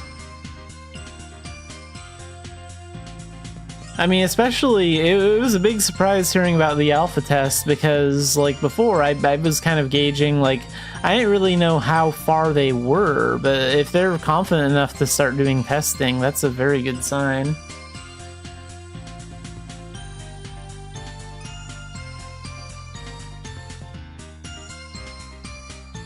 I wonder if we'll be getting any new generations, until Eternity. Like, I wonder if they're gonna stop making story next, which I think would be the right move. I mean, like, I get it kind of sucks for the people that love doing story stuff, but Mabinogi has never been a completely story driven game, and I think some players would understand if it meant like, hey, Eternity needs to get done.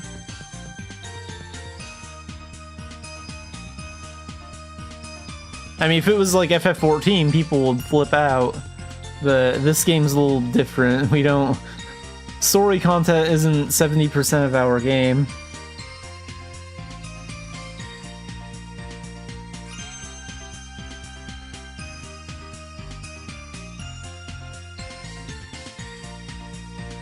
I mean, I think even when Eternity comes out, only the recent generations and Gen 1 through 3 will probably have voice acting. There'll probably be a lot of generations in the middle that won't have it for a while.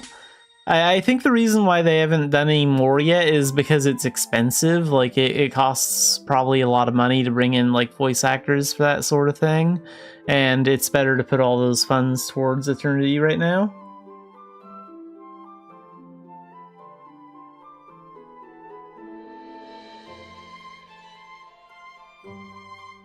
Only so much money, you know?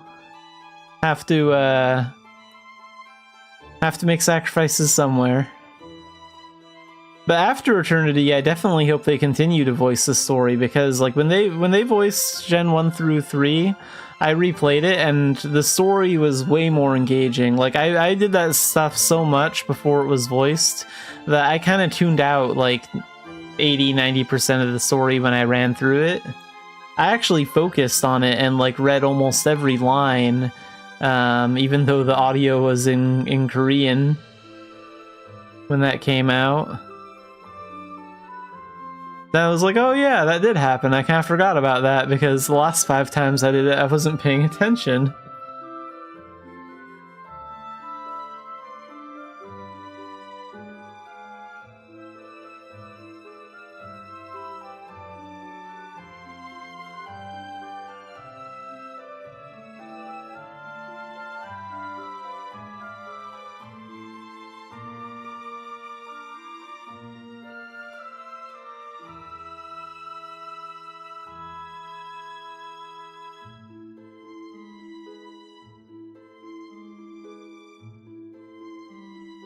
And I personally like how Mabinogi gives you a lot of freedom going in.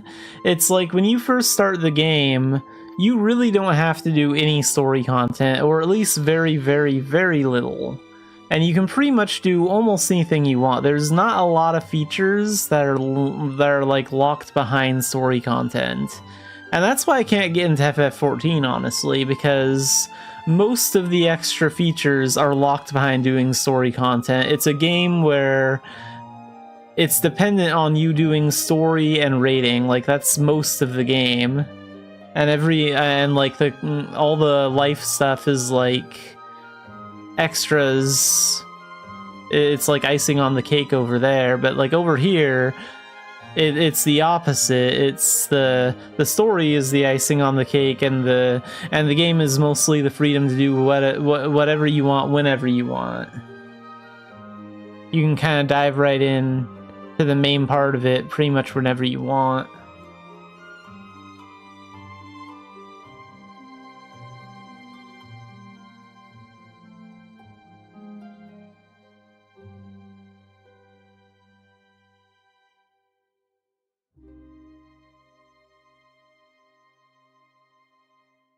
Yeah, but unfortunately I just don't want to put hundreds of hours into story to get to that. Maybe one day, but I don't know.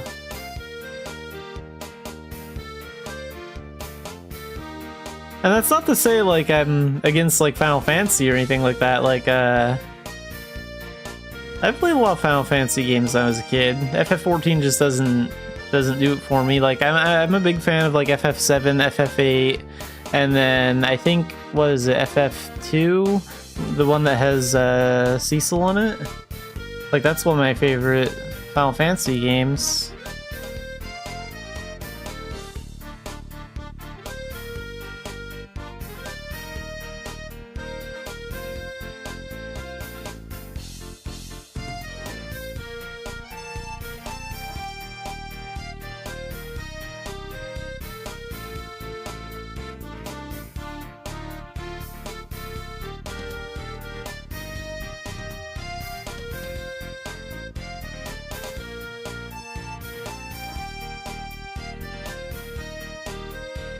Geez, another cool thing about Eternity is gonna be like the new music too. Now I think about it, like there's only a couple of tracks that are actually available that have been revealed in Unreal, like the Tyr Conail Day and Night theme, Dunbarton Day and Night, and Tailton Day and Night, I think. But like, I can't wait for all of that new music to be available. You have to put together a new Unreal playlist.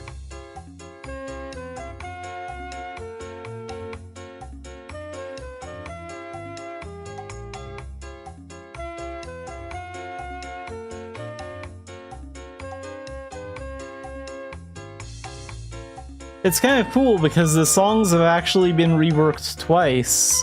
They've been reworked for Eternity, and there's also the Mabinogi mobile version, which I like. I don't know which one I like more, but I like the mobile version and the Eternity version of Dunbarton better than the one in the that we have now in the original.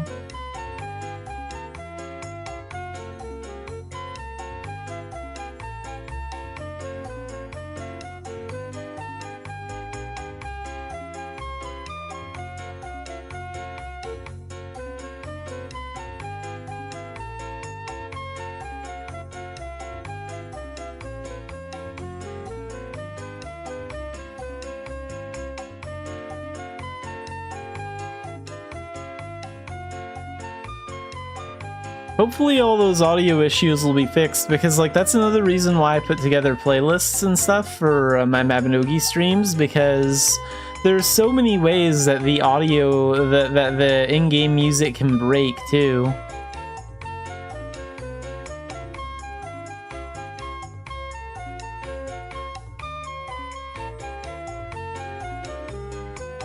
Yeah, I like a lot of the Mabinogi mobile music, like the track they use for Rabby Dungeon in Mabinogi Mobile is by far one of my favorite songs that they've ever done. A lot of it's really good. And hopefully a lot of the new ones for Eternity will be really cool too.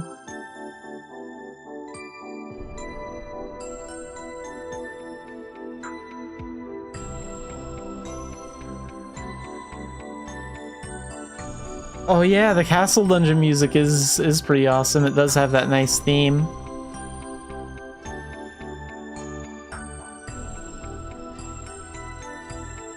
Yeah, Rundle's is good. I also like the Par Ruins music. That one has a cool track too.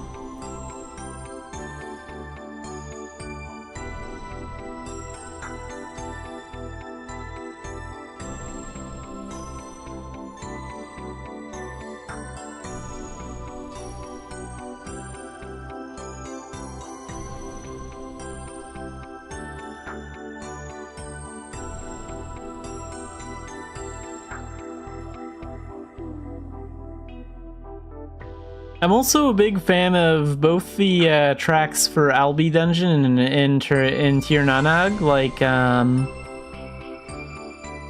I've heard the Mabinogi mobile version of that track as well. Like the dungeon music for that dungeon has always been really awesome.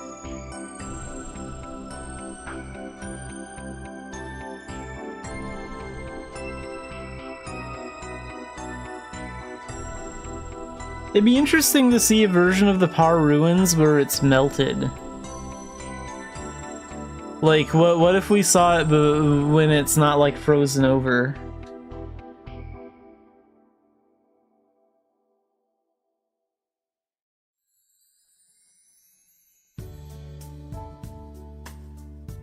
I want to look at all of the Albi Dungeon art in Eternity when we get there, because like there's wall art all over the place, and you can see how it kind of shows what happens to Dark Knights, because there's like some sort of snake or symbiote armor like over like a person on some of the pictures, and like kind of signaling, kind of saying that like, yeah, the Dark Knight armor is alive and it possesses you. and like the walls tell a story. I've always found that fascinating.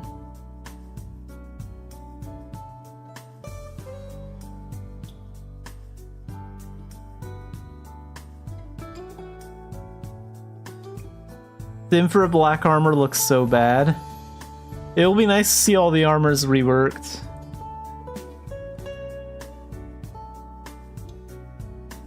I think what they should do for the Gen 2 transformations is they should make the interface for it just like Dance of Death. They should add a manage icon by the skill, and then they should let you pick any of your previous armors to select as a option for appearance. So you could pick like the older transformations, like once you've unlocked them naturally, it becomes available on a list in the manage area, and then you can like switch back to any form that you want. Sort of like how with Dance to Death you can manage like which dance types you use at any time. That's how I'd fix that problem, because then you'd have a bunch of people that have like rank 1 Gen 2 transformations using different armors and looks.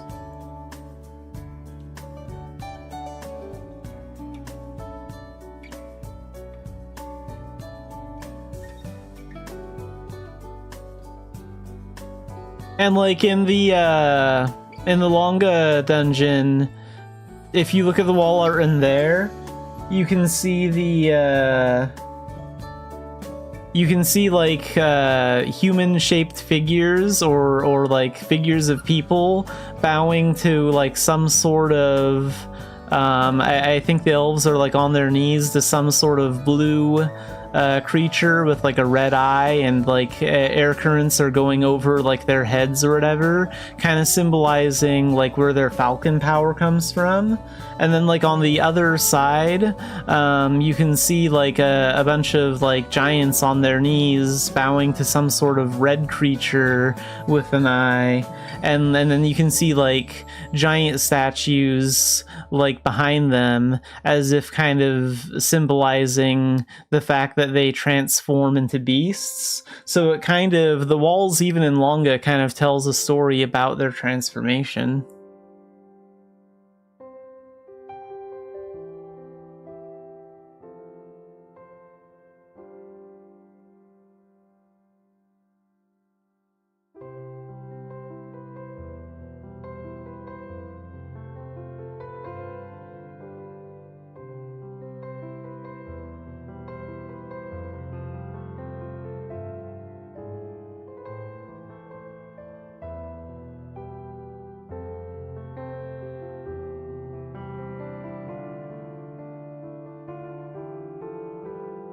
Actually, now that I think about it, I need to train up my beast thing. I'm so behind on this. I still have some of these Gen 2 skills that are rank F. Rank F. Rank F for failure.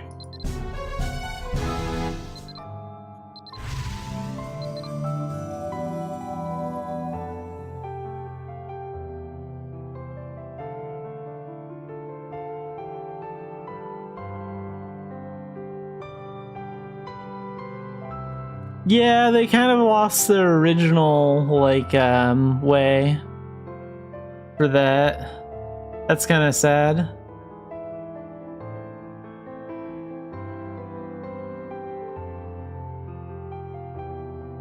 Because, yeah, you're right, it definitely doesn't make any sense, because elves and giants are not capable of becoming paladins. Although I do think it would be really cool if there was a Dark Knight alternative for elves and giants. If they could join the Dark Knight side, that'd be pretty cool. Because supposedly anyone can.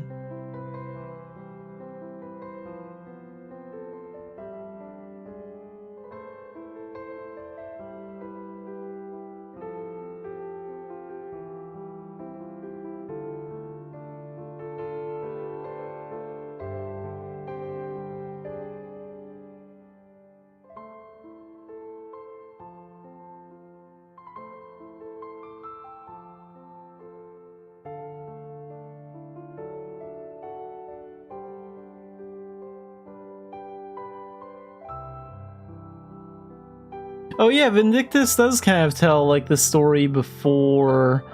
I played Vindictus a little bit, but I never really got very far in it, and I played years ago, like 8 to 10 years ago.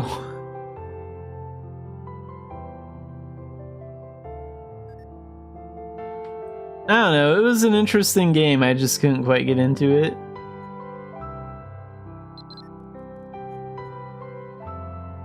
It was kind of funny though, hearing like all of the Mabinogi sounds in it. Like when you interacted with NPCs, you would hear like certain sounds and stuff that you would hear in Mabinogi and Vindictus, which I found kind of funny as like a Mabinogi player going into it.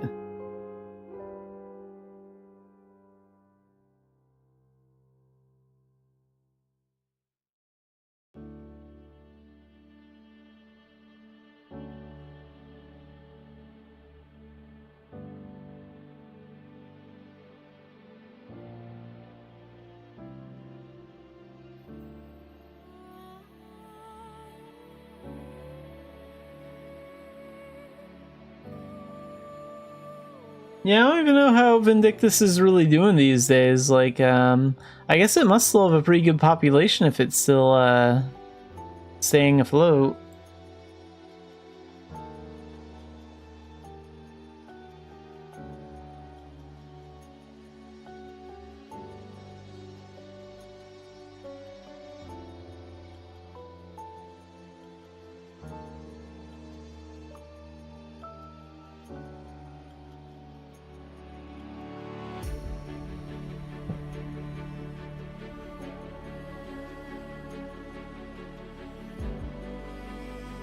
Yeah, it's a bit different from Mabinogi. The thing about Mabinogi is there can be a lot of things that are tedious in Mabinogi, but the plus side to it is you can just forget about it and put it off for weeks or months and do a bunch of other fun stuff. Like, there's so many ways to have fun in this game that when you're getting frustrated with it, just, you know, pick it up in a year. And just, like, hang out AFK in Dumbarton or whatever.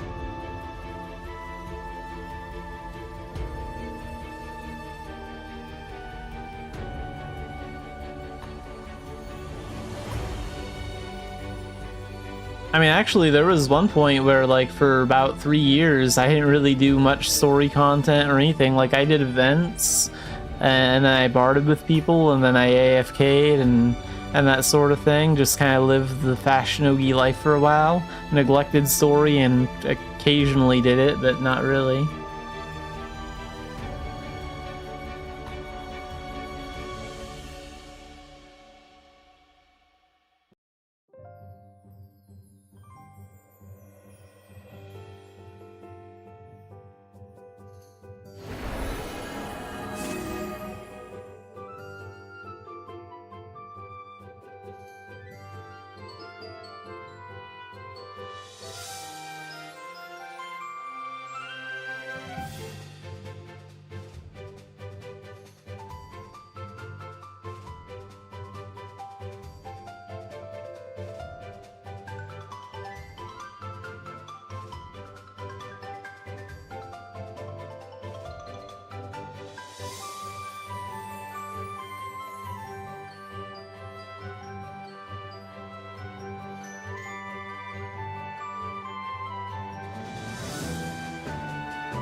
Arcana are coming out on the 16th, if I recall correctly.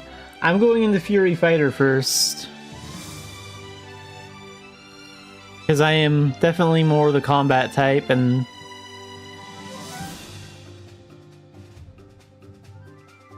Melodic Puppeteer does have a lot of potential for Fashionogis, but I've heard that it's a little bit more difficult to customize the Echo Marinette than originally thought.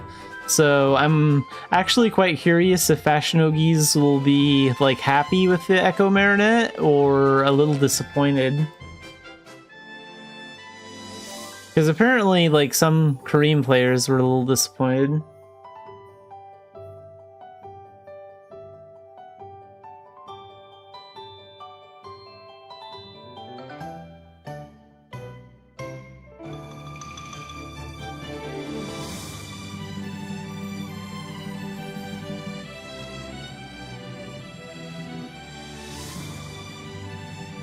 In fact, that's why I'm saving all my like magic pieces from the beach event.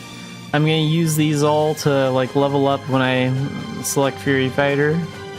Get all my skills as fast as I can. That, and I'll probably also do Nowhere to Run, the Baltame mission. I dislike Baltame missions, but mindlessly killing zombies and leveling up quick, I mean, that's pretty much the only reason I do it. Oh, I'm definitely gonna check both of them out, but like Fury Fighter's first on my list.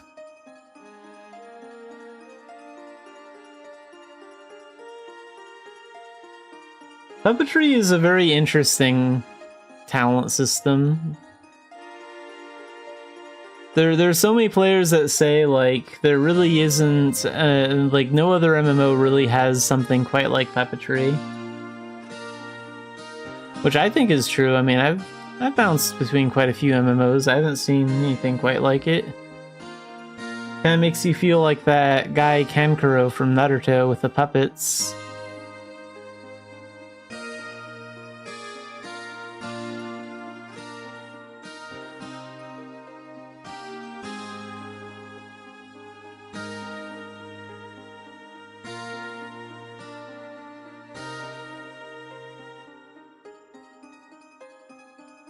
I mean, in my honest opinion, most of the current problems with it are Choi Dong-min's fault. So, hopefully it'll get better now, but who knows?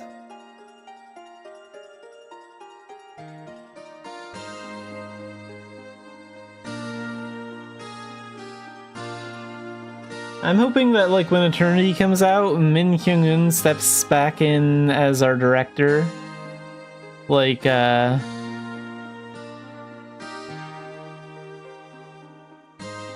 I hope he takes over after that, like with all the modern updates, because he did a way better job.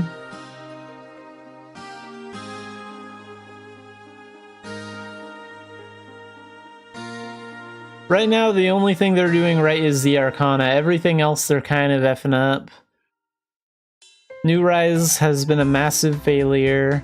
New Life seems like it was a little bit better received, but like I've heard less complaints about it, but I don't think it's perfect.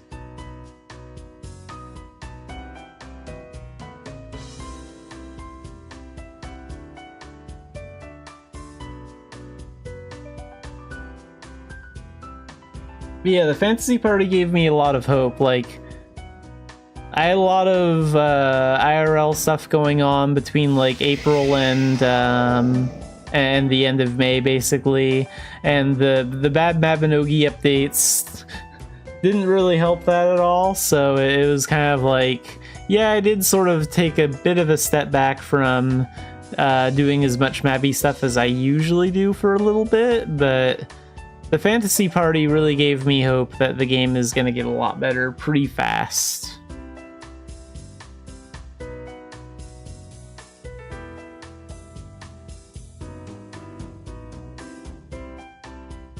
Yeah, I was kind of worried how they would handle it. Like, I was honestly kind of expecting, like, here's a few new pictures of what we done in Eternity, but we still don't know when it's going to be here yet.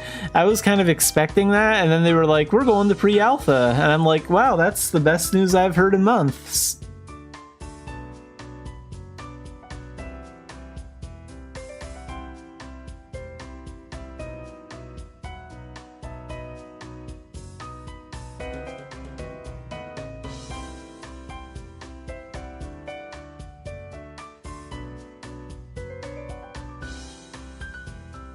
I'm also super excited for Mabinogi Mobile too, because I hear that's coming out later this year. I don't know if that's actually true, if it's going to get its worldwide release, but I'm also really looking forward to that.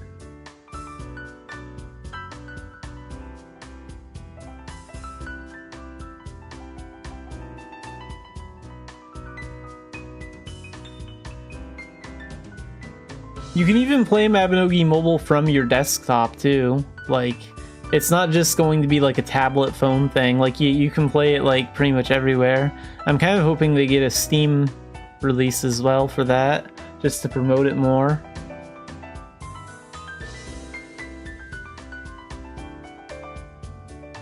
I think that'll help because it'll just be something that's kind of a fresh way to enjoy Mabinogi while we wait for Eternity. Make it a little bit easier.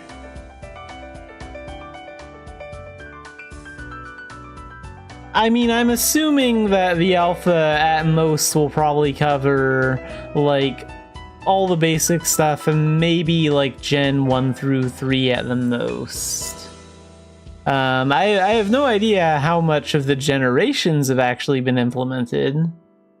They may just have most of the maps done and maybe only like 2 or 3 gens.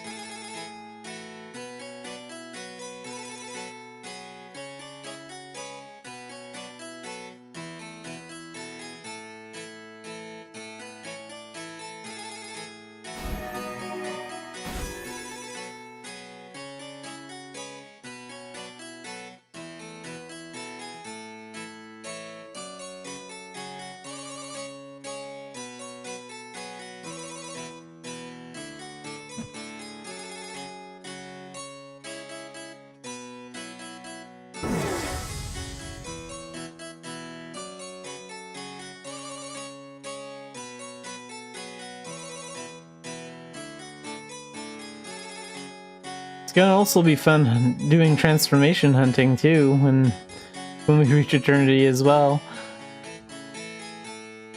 That's one reason why I always look forward to starting new characters, because like my transformation diary is empty. That means I can hunt you all down all over again.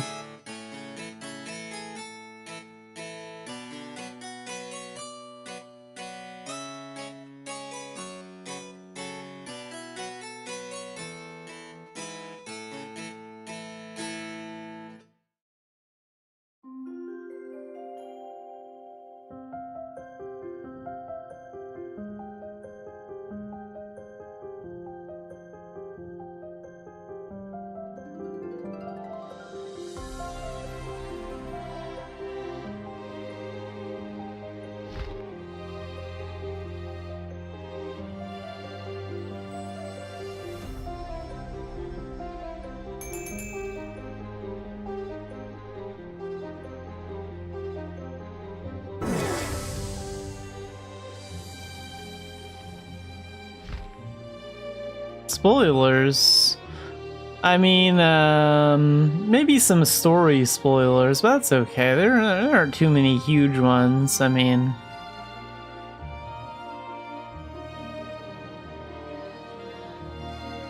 I don't know. It'll be interesting how many people go into the game blind.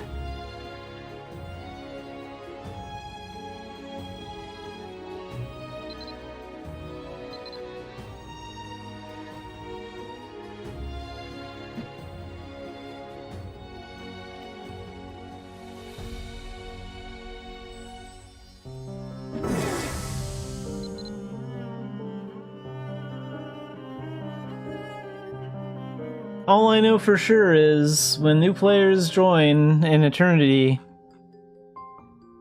then we need players using transformations like this goblin, and need to have them dancing and doing weird stuff in Turconail. Because there's no better way to greet a new player by having dancing goblins and monsters.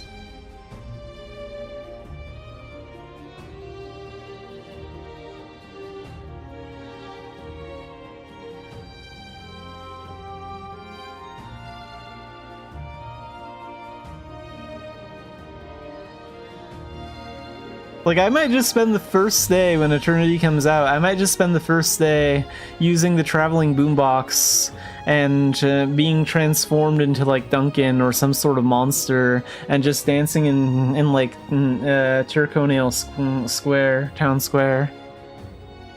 Just watch all the random reactions to that as new players come in.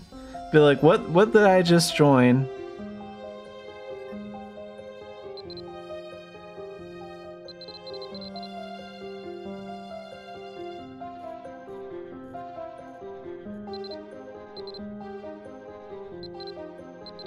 Huh, I guess the goblin doesn't do charge. Or taunt. Okay. That's interesting.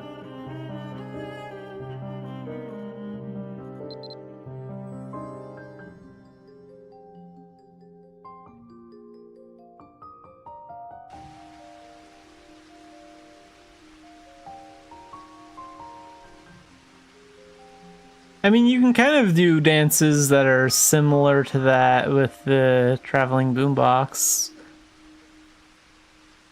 But yeah, that was an event with an imp, I think, when they did that one, that crossover.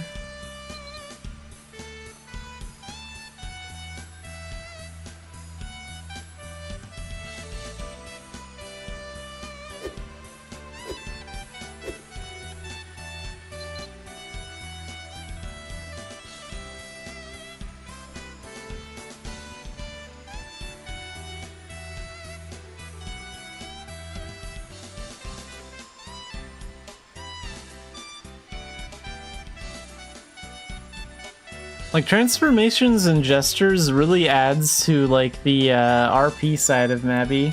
I'm not sure like how many new RP players will come over when we move over to our to Eternity, but if a lot of players are into stuff like that, they'll be into collecting monsters and transformations.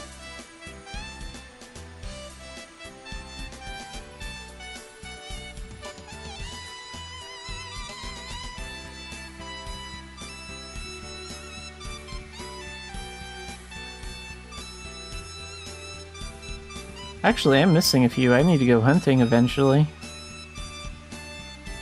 This character is a little behind on it. There's a few obvious ones I should have.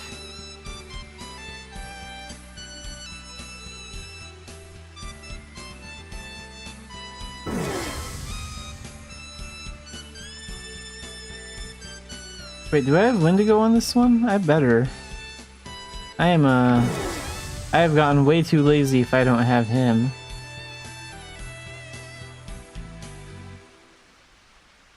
Okay, I'm not surprised I don't have the Mirror Witch on this one yet.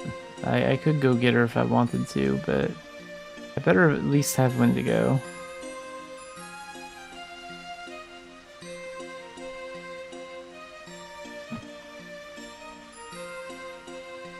Oh, I don't. Wow.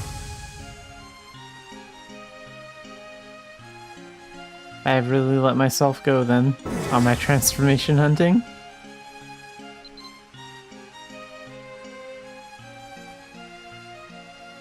Oh, I actually got that one before the server merge.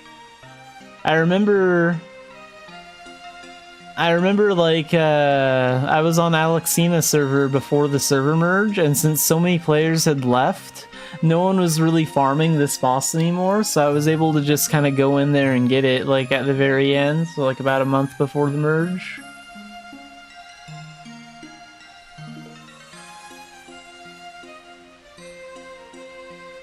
They made Mirror Witch easier to get to though. Like now you don't need a giant to like trigger her appearance.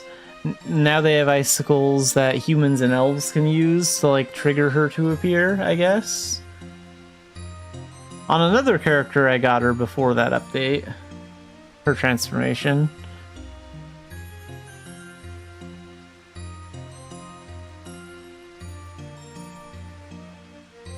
I mean, I just kind of kept my distance from him and used life drain a bunch. I lured him away from all of the enemies near the entrance to that area, and I spammed life drain on him.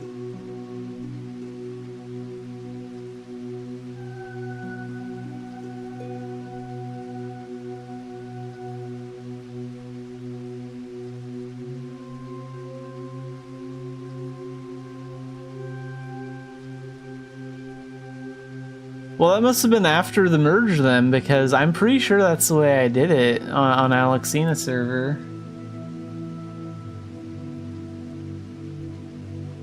I think that's how I did it. Long time ago.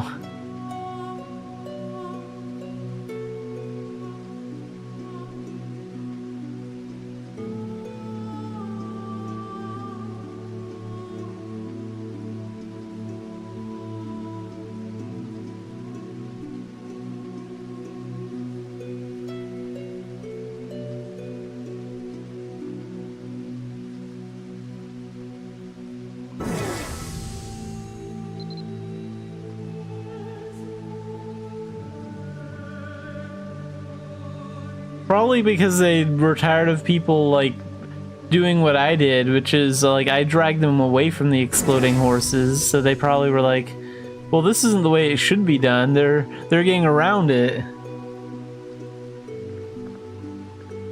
But, yeah, that's too bad.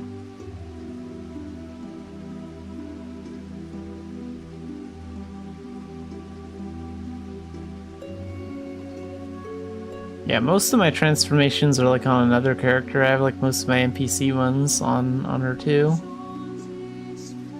This character is kind of a noob, so he doesn't really have much.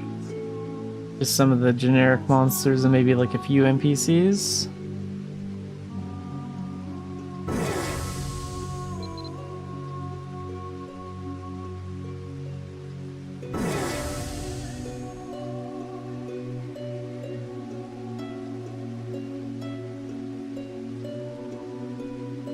One cool thing is that even though Wendigo can't use gestures, if you use the traveling boombox with Wendigo from the Doki Doki thing, he will actually dance.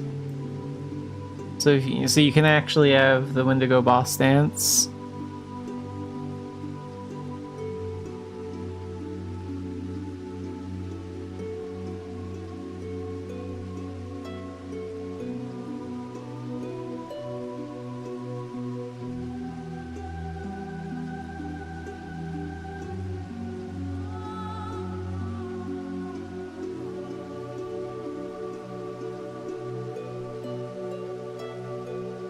Yeah, that's exactly the kind of thing I want to do in Tur and Dumbarton Town Square to greet new players. They're not gonna know what they walked into.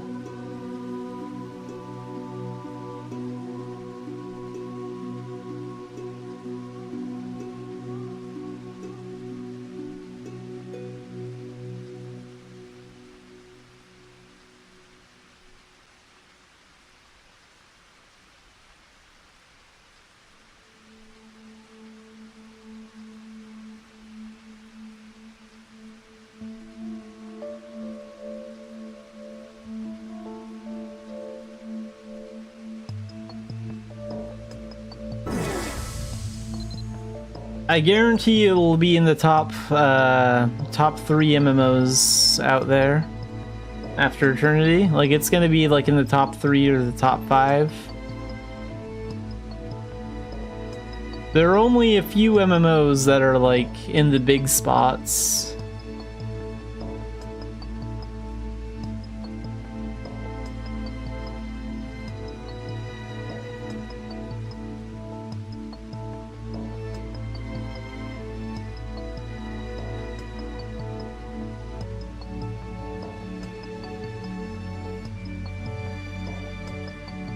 Yeah, except without the ability to jump or climb walls. But yeah, sure. I still wish we could kind of explore like that. Like, I would love to jump and climb walls in Mabinogi, but can't do that. It'll still look like Genshin, though. Sort of.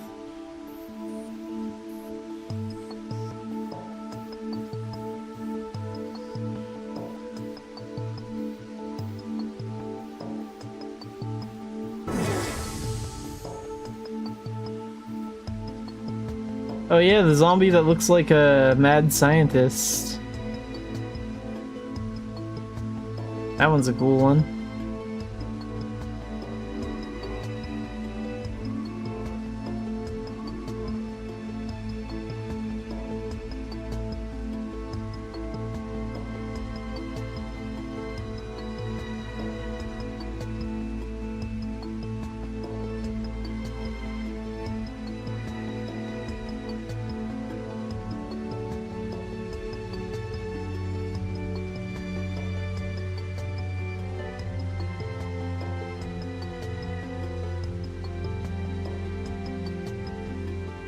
Well, clearly that metal ring looks like some kind of,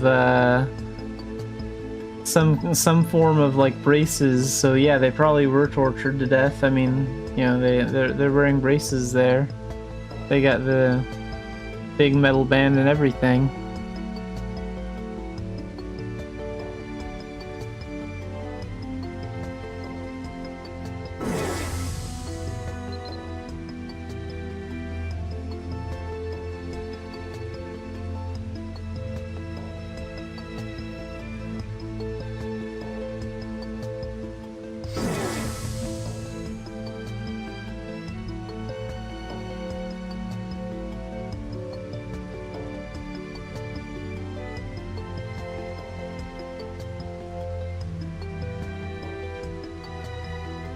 There, now the Spectre Knight has a face. I wonder why no one's used this mask at the Tara banquet. Like, it'd be kind of cool to walk in and see like a bunch of players using this mask. Transformation. Just seems sort of fancy.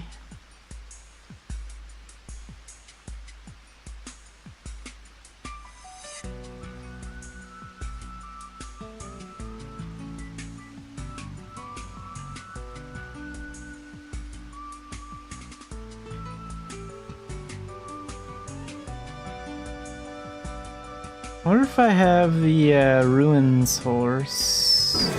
Probably not. Nope. The Guardian Ruins horse is also like a pretty cool transformation.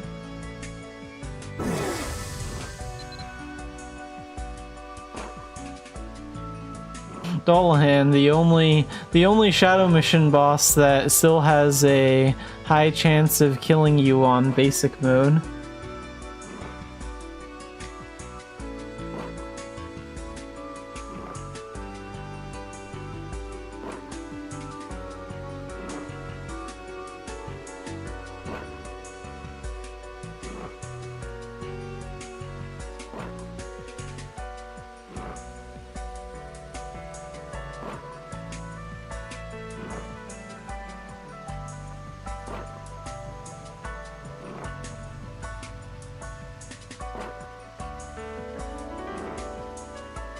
But I'm not seeing anything on my end.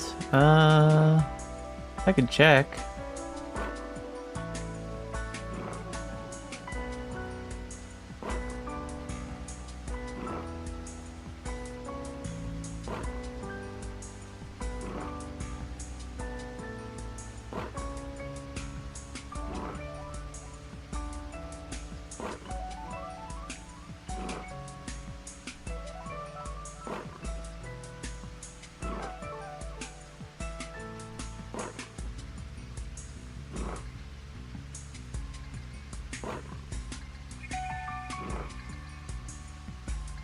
No, I think they've been in before. I don't think they're a bot. Twitch isn't freaking out about them, at least.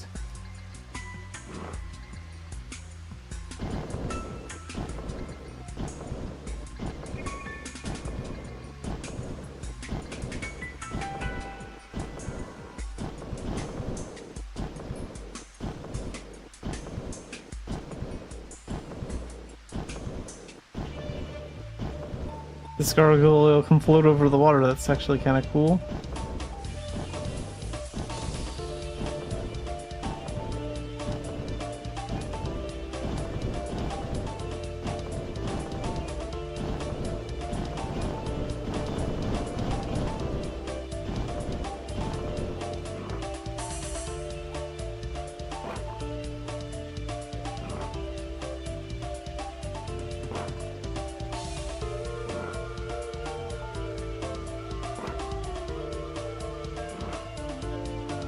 No, I remember you being in here a couple of times, but no, I am pretty forgetful about like a lot of stuff. Like, yeah, sometimes I mostly recognize like names and stuff. I'm like, oh yeah, that person. But like, wait a minute, where do I know them from? Like, what was the context last time?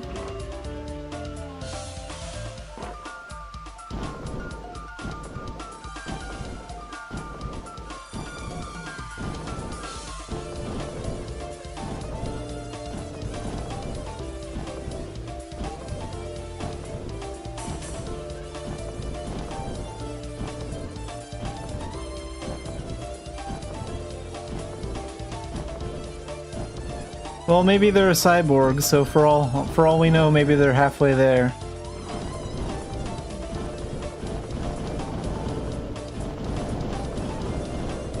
Doesn't really bother me either way.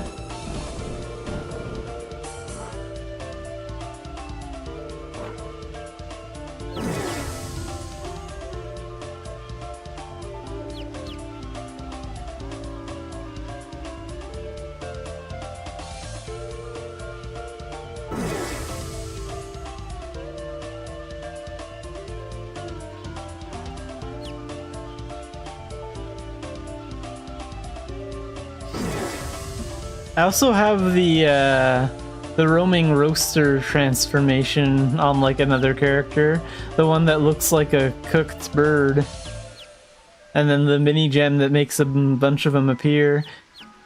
Could just hang around Turconail and Dumbarton after Eternity comes out, just using that. Geez, that Thanksgiving event was so boring though. Like, the only reason I did that event was because of the transformation.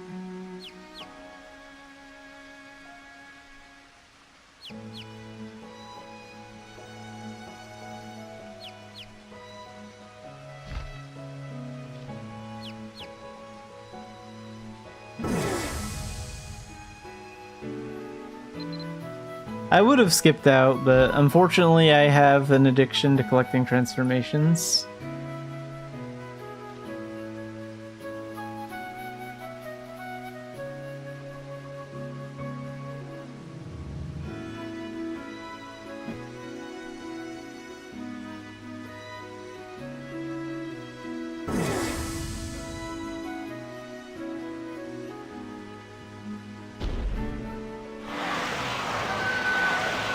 They usually do a pretty good job with their Halloween events, though. And some other events have short stories, too. Like some events are just nothing special, but they do put in a little bit of effort for a few of them.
I think that night transformation that he was using was from, like, the Cursed Labyrinth event, right?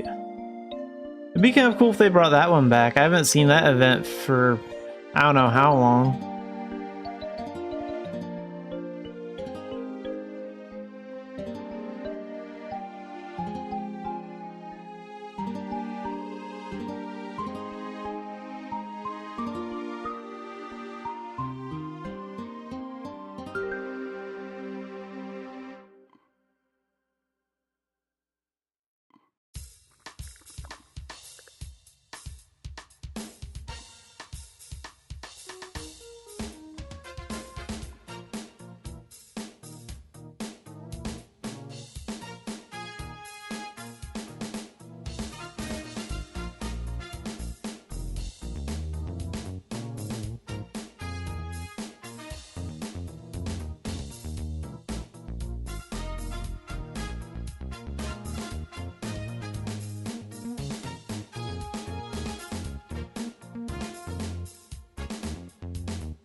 Yeah, I think that might be where it's from, because like that event gave out like a lot of transformation medals.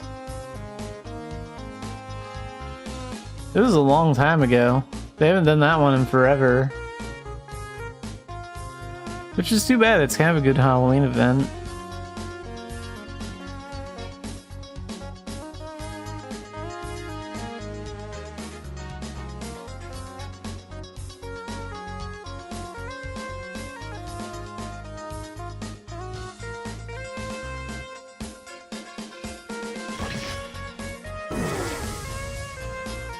White Lion transformation.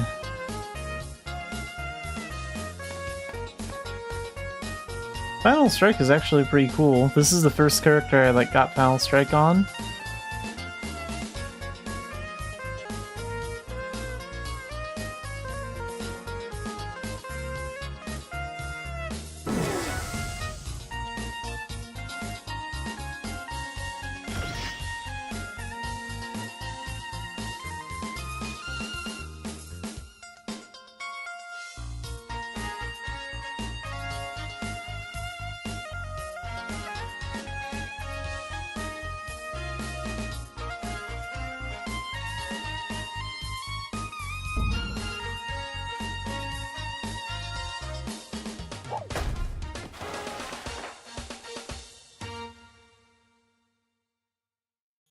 Oh yeah, and the coffee break gesture too. I like using this as an idle animation sometimes.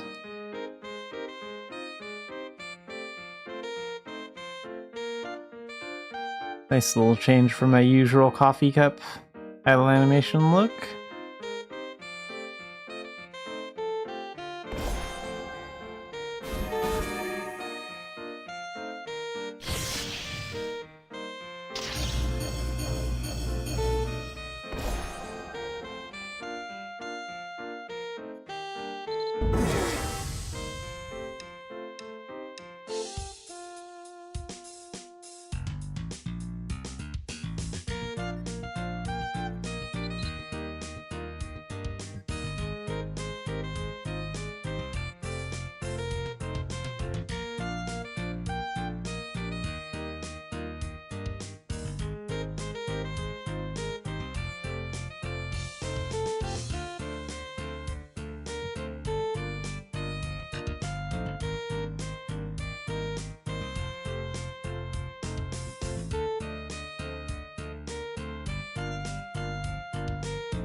There we go. Alpaca carry.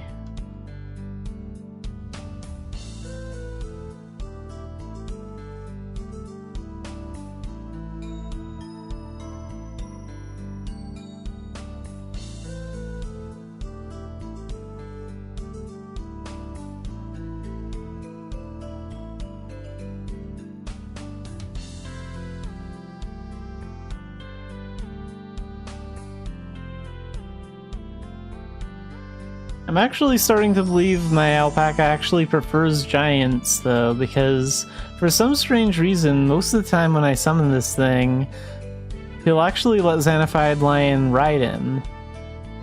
But like for my other characters, most of the time I end up picking him up like this.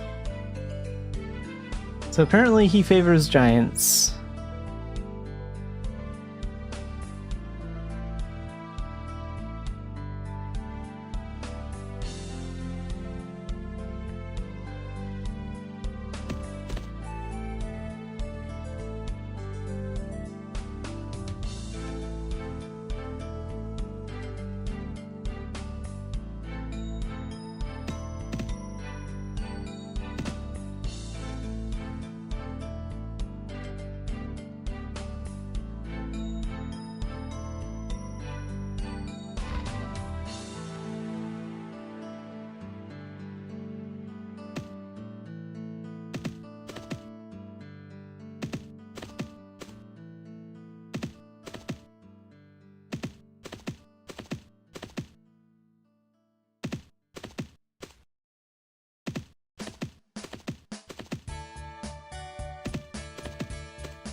wonder if there's any water that's actually like too deep over here.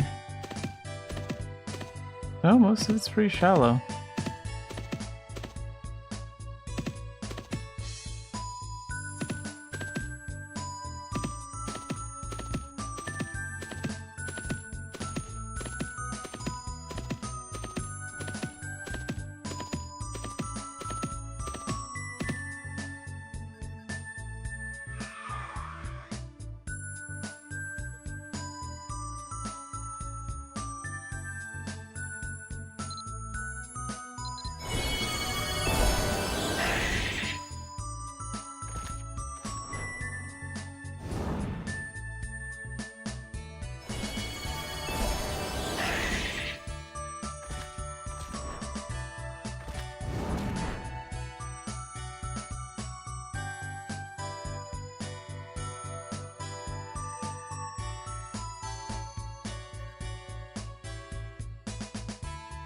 Wait, can this bit not fly? Huh, I guess not. That was a flying one.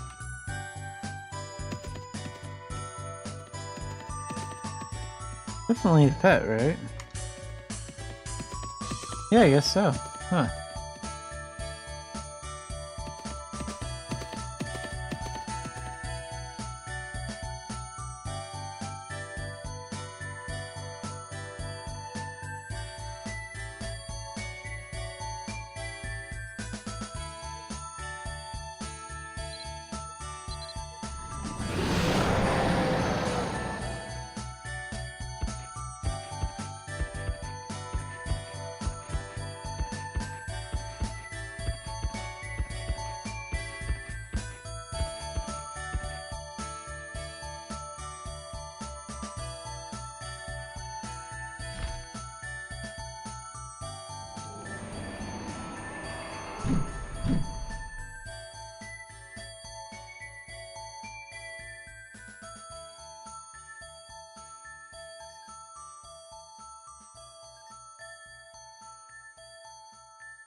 Alright, I think I'll wrap things up right around here.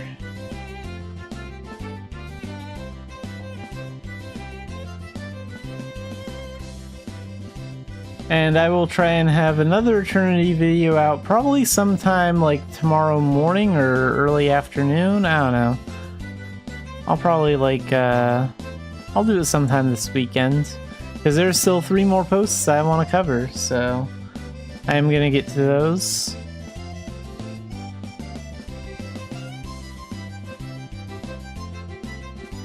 So we'll wrap things up right around here, and in about an hour I will switch over and be streaming Spiral Knights a little bit tonight.